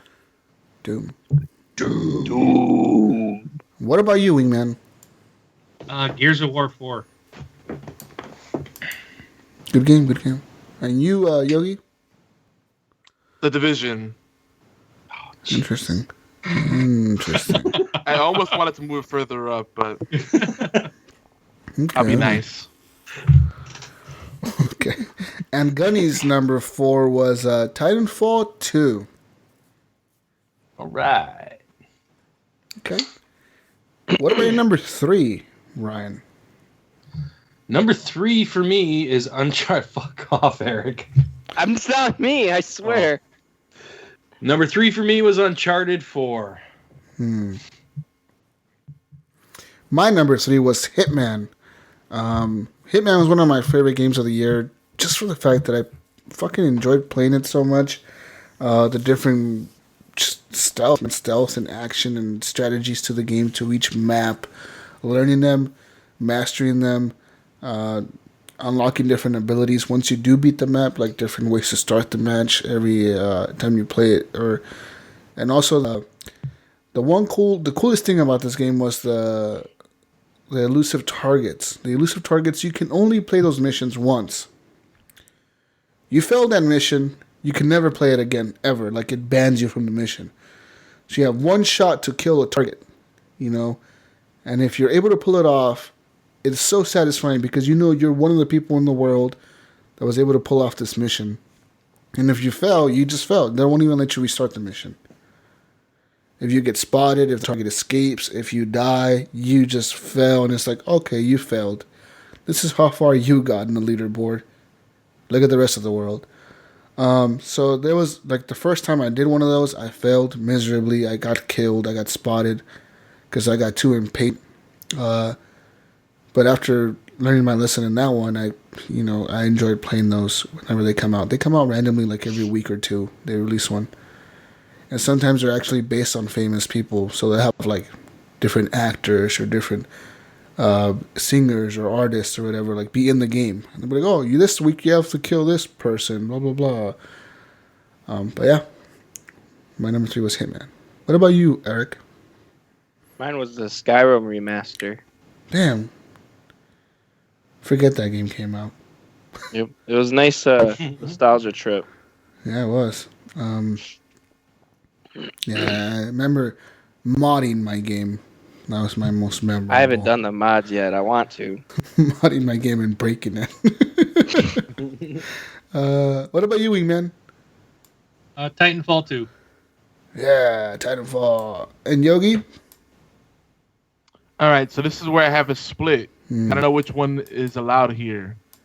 But my first pick is Smite, but technically it's an old game that was in closed beta in 2015, but was released officially 2016. So I don't know if we really could count that as a new its game. official release was 2016, but yeah. Okay, so I'm gonna pick out. I picked Smite over Overwatch, and people might say, "Well, they're not the same kind of game," but to me, they scratch the same itch. Yeah. Yeah, it's a little different I would say though. that. I mean, Smite is more third person, is it not? Than first person, or It's and third then person. Overwatch is first. Yeah, person. but I mean, they're both arena-based games. One's Yeah. a MOBA, one's a first-person shooter. Yeah. Well, that's the difference between them, right? Mm-hmm. I feel like mechanically they play very similarly. That's the thing. Yeah. All right, and So Gunny's number 3 game was Forza Horizon 3. I'm surprised that's so low for him. Right. I thought it was Choo Choo Rocket. Yeah, but Forza Horizon 3 is his number 3. What about your number 2, Ryan? The top 2 games, the number 2 of your year. Here we go, number 2, Forza Horizon 3 for me. Ooh, man, I played a lot of Forza Horizon 3 when it came out. I liked it on the PC. It was a blast. It was visually amazing on the PC. Racing in cockpit mode with my 21:9 monitor was a lot of fun. PC Master Race. So yeah, that's why it hit number 2 for me. Awesome. For me, my number 2 game of the year was Battlefield 1. I really fucking just love Battlefield 1. It's my favorite games of the year, and it's obviously my second favorite game of the year. What about you, Eric? Mine was also Battlefield 1. Yeah, we have something in common. Woo! Awesome, Eric. What about you, Wingman? The Division. Oh, Ryan hates you right now. Ryan is like, fuck. No, it's not. It's not number 1, so that's okay. Okay. The Division. That's a good game. Awesome game. What about you, Yogi? Titanfall 2. Man, a number 2. Nice. That's good. Gunny's was Doom, which I'm surprised. Good choice. I'm surprised that it came in as number 2. That. We should change that to the Division. Gunny's was actually the Division. Yep. I'm surprised too. I'm surprised it wasn't number 1. Same I'm here. surprised Forza wasn't one for him. That's right. That's what I'm surprised. I'm surprised Doom is above Titanfall 2 for him. I didn't even know he played Doom. Neither did I. Yeah. Same here. He's such a mysterious man. You never know. We never know if he's going to be on the Doing show or random not. things. I don't know. Like Doom or whatever. Are you sure he didn't just do Go a to the Google chat. search? No, Top 5 games 2016. Yeah, he probably just types Copy it. things in. He had to fill that one spot in. And he had to... Oh man. Oh, Goody, we love you, buddy. What is your number 1 game of the year? Your funnest game, best memories, best gameplay, best fun moments for you, Ryan? My number 1 is Doom. Man, number 1, Doom. I love this game, man. It's fast paced. You're moving all the time. You're punching people's heads off. You're getting all the different weapons, and then there's like when everything calms down, you're exploring around to get all the little collectibles here and there. I don't know, man. It was a great game. I loved it. Awesome. Yeah, okay. Cool, man. For me, it was Watch Dogs 2.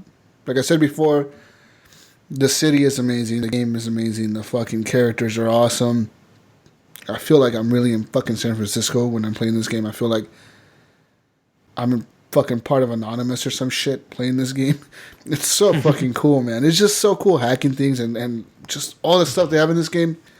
Best game for me, hands down, this year is Watch Dogs 2. Even over Battlefield 1, which I thought would be my number 1. But no, Watch Dogs 2 Yeah, you is... kind of surprised me with that, Jesus. Honestly, if you would have asked me this fucking early November before I got Watch Dogs 2, I would have said Battlefield for sure. But Watch Dogs 2 really won me over, man. That game is so fucking good. No surprise here, Eric. Wonder what Eric's game of the year will be, guys. I don't know. What is your all caps, bold. No, it's not all caps. Bold Mine was underlined. Madden 17. Oh, shit. I'm just kidding. Madden 17. No, Gears of War 4. Awesome.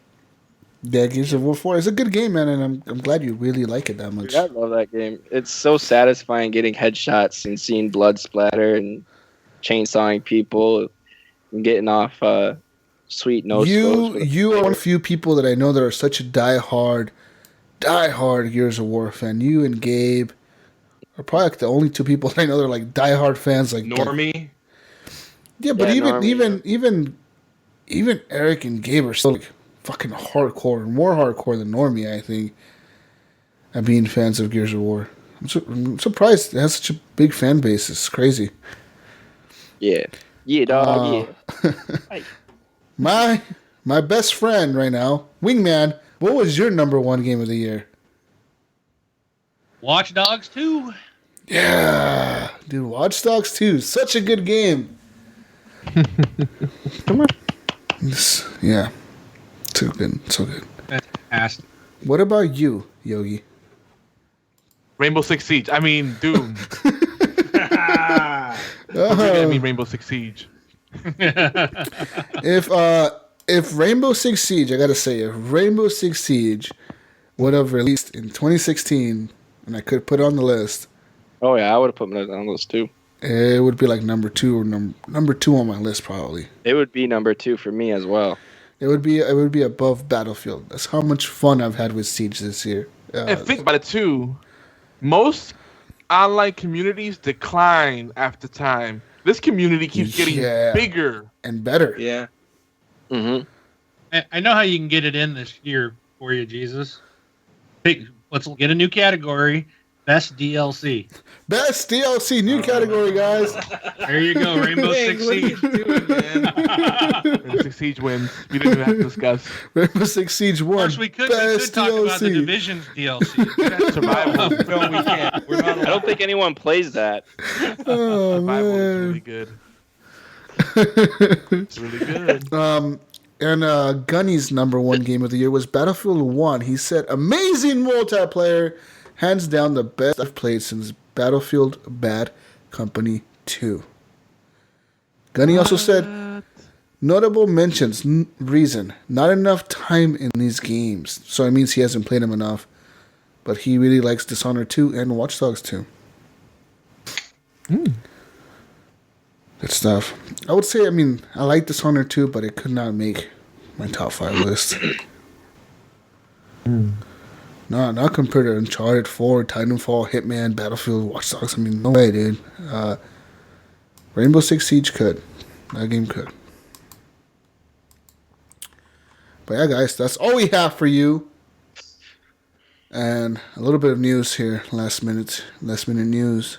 Guys. News. We got pages of news, man. We're not doing 3 all hours this news. in. We're not doing all this news. Some of it's older because we missed last week too, right? So Yeah. I vote to not even do the news. I just don't even do the news. Then fuck it. it's No kill the news news, this kill the news. week. Let's just, Next episode will be the news we could, special. yeah, Oh, yeah. we should probably do like a news special or something. Yeah, absolutely. These are good headlines. These are the news headlines that we missed for the last 3 weeks. Buckle up. I just gotta. Buckle up, here we go. I just gotta say, out of all these games, guys, the one game that was probably mentioned the most out of all of these categories was Battlefield 1.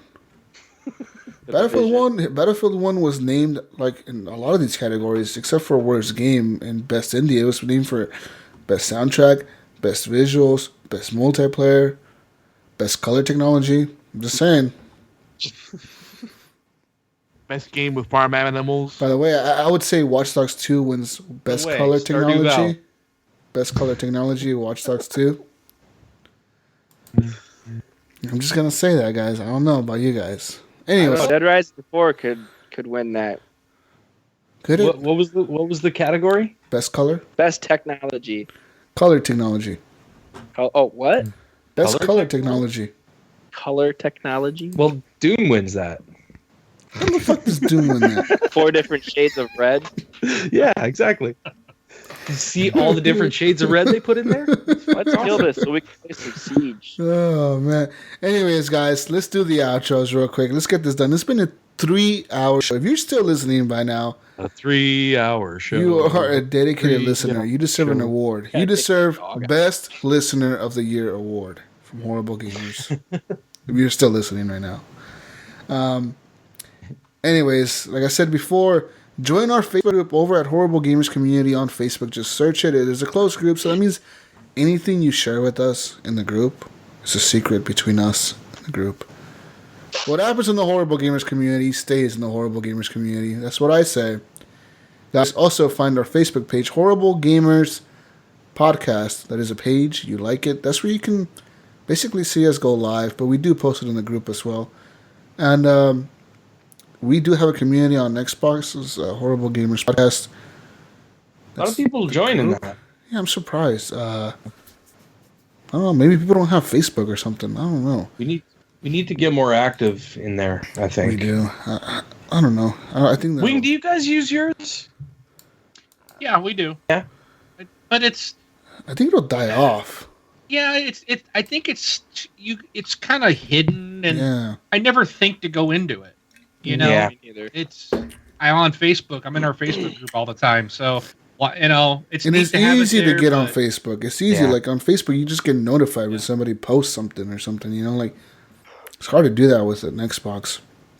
But yeah, you can find us. That on was a tangent. On Xbox failing groups thing. Find us on Twitter at _horriblegamers. As Gunny would say, he is the one on there moderating all that stuff.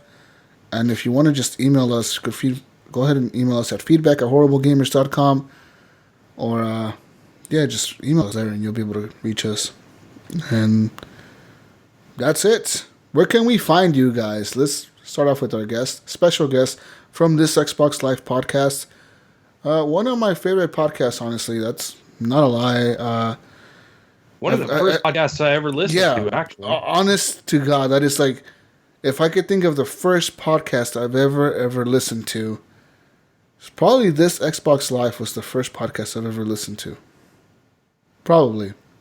Actually, for me, VGO was first, but this Xbox Live was the second podcast I found. Because I remember I was looking for Xbox podcasts. Same here. I've never heard of your podcast until I joined this podcast. Sorry. I was starting my job, and I work in manufacturing. I was listening to podcasts and I was like, I need an Xbox podcast, and I obviously found Major Nelson's podcast. But like on the list was on that list was this Xbox Live. He does. Yeah, he still does. They rarely even talk about Xbox shit. They usually talk about the stuff they buy that we can't afford.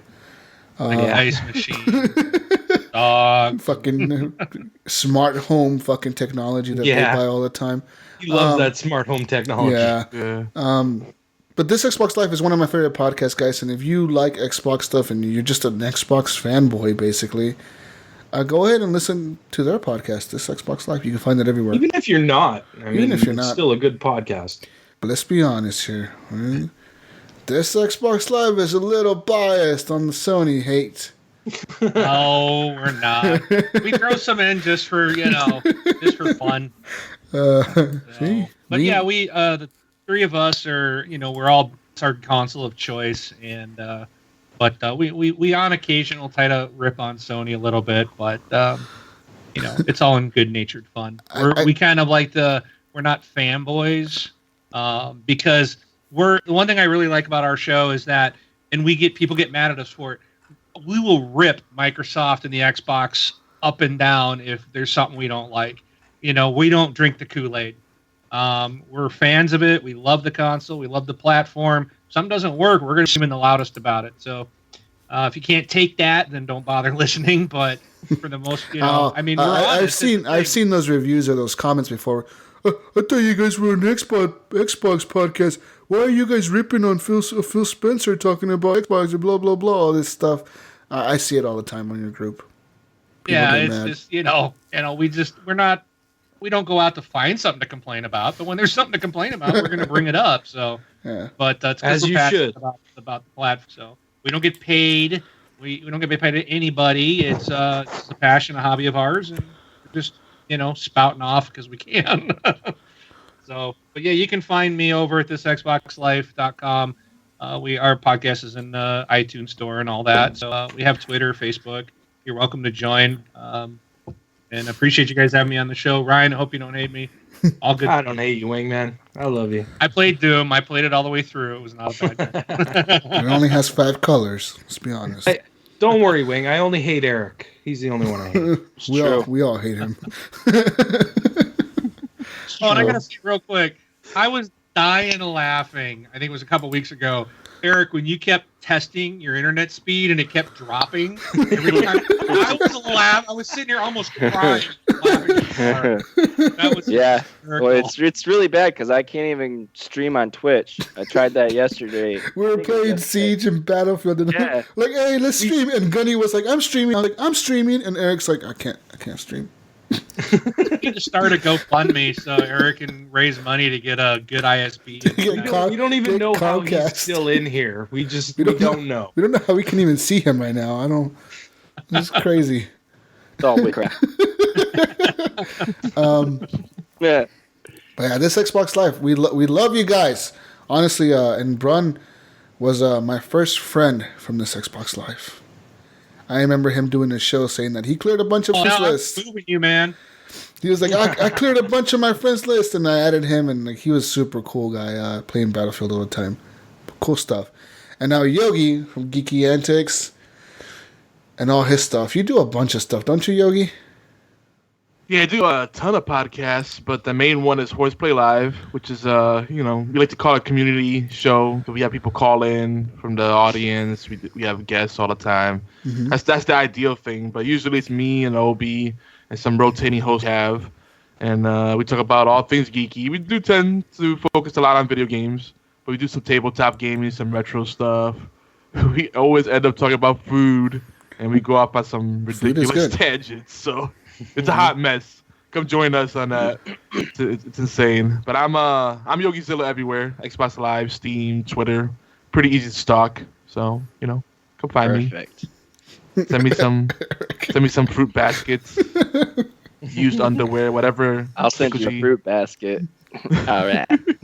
All right. That's not a banana. Where else can we find you, Yogi? I'll just be like nudes. I'll just send you some nudes. Pinching my nipples. Just like this. What's he doing? Is he having a seizure right now? I was showing him what I would send him. Oh my god. All right. Okay, let's Eric, where can they find you? You can find me stalking Yogi. No, I'm just kidding. Don't cry about it. He's like crying over here. Like, I'm tired. Sad. 2:10 here in the morning. Yeah, I still gotta edit the podcast. We should have started at 5:30, Eric. Yeah, Ryan. What the heck? Fuck all of you. Jeez, if you just start the freaking show. We start at 5:30. Anyway, you can find me on Xbox, St. Nicholas, Twitter, Epic Kirk. And I don't really get on my PlayStation much anymore. Just sell that thing. Just sell it. Just sell it for $10. Selling it to the next. We're giving it away on the show next week, guys. Giving away Eric's PlayStation. If someone can get me Google Chrome, or not Google Chrome, Google Fiber. I can get you Google Chrome. Google Fiber, I will give you my PlayStation. Well, all right. It's a very it's a hard sell there. I don't know if you'll be able to With do all my this. games. I You have could do controllers, too. 2 controllers. You don't have to go get a second one. We could All right, do, guys, and you can find me on Xbox Live, PSN, and Steam under Gib8777. well, wait to cut me off. I'm trying to sell him internet here. Yeah. Guys, you can find me, Gamertag Jesus Walks Out on Xbox Live. Fuck PlayStation. Don't look for me there, because I'm not even going to turn that thing on anymore. Yeah, find me on Xbox. Let's play some Siege. Let's play some Battlefield. Let's play my favorite game of the year, Watch Dogs. And if you haven't tried Watch Dogs 2, just fucking try it, dude. Fucking try that game. And find us playing the best Battlefield community game of the year, Battlefield 1. Yeah. Woohoo. I'm done. I'm tired. What do we say, Jesus? Peace out, Brussels sprouts. See you next week on the next edition of The Horrible Gamers. Yo. Okay. Nah, that's no good. Use the other ones. Fucking with him like, you sound like shit, Eric. Do I? You suck. All right. Settle down now. So frustrating. Okay, but Why do I have mic trouble? because your microphone sucks a dick. Gunny is naked. He says he needs to put on clothes. Go. I don't think the camera's on. No, camera's not on. Okay.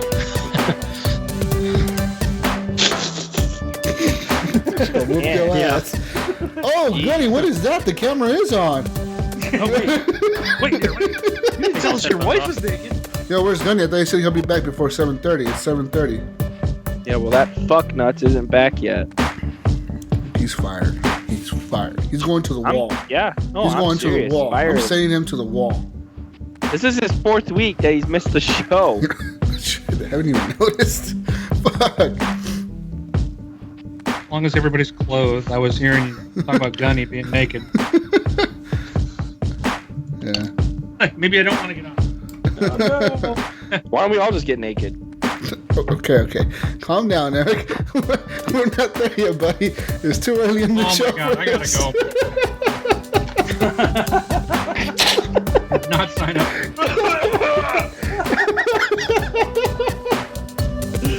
Guys, Are you still recording? Eric just took off his clothes. Wow, Eric. I was not ready for that, man. No shame in my game. I haven't drank that much yet, man. Calm down. I want to play Siege before I go to bed. You guys want to play some Siege? I'll play some Siege with y'all. I'll invite y'all to play some Siege with me.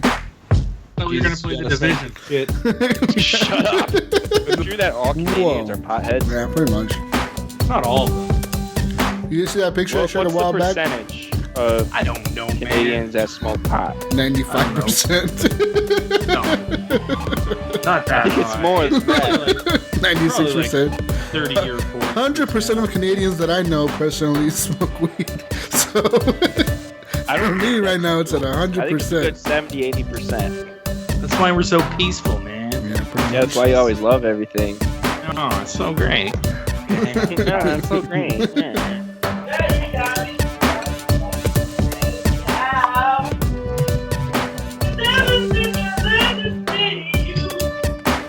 What is he going on? Singing? His wife beating him again? I don't know, maybe. Yo, Jesus. Yo, Eric, blink twice if your wife is abusing you.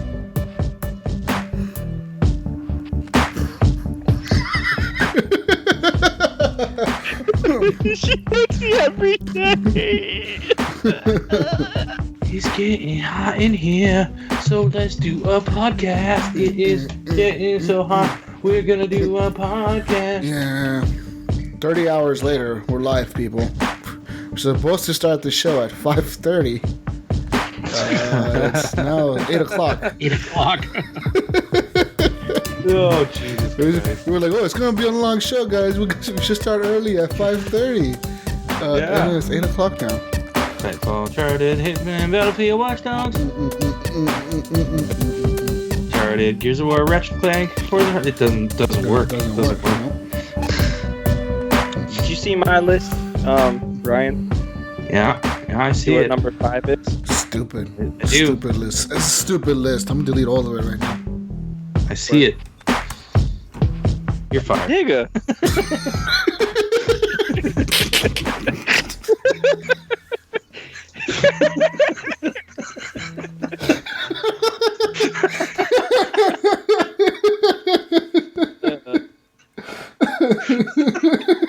Oh, shit. What's so funny? They're on Jesus, sale. you're making me hungry. Your cat is hungry too. He's right behind you. He's sleeping. He's a cat. He doesn't eat pizza. Want that? But yeah, he probably would eat it. Saw it. I saw it. I saw it. What the fuck's he doing, guys? What the hell is going on? I think he's having Hey, brah. I think Eric's having a seizure or something. I'm really That's what I tired, was- guys. I'm super tired. Yeah, I can tell.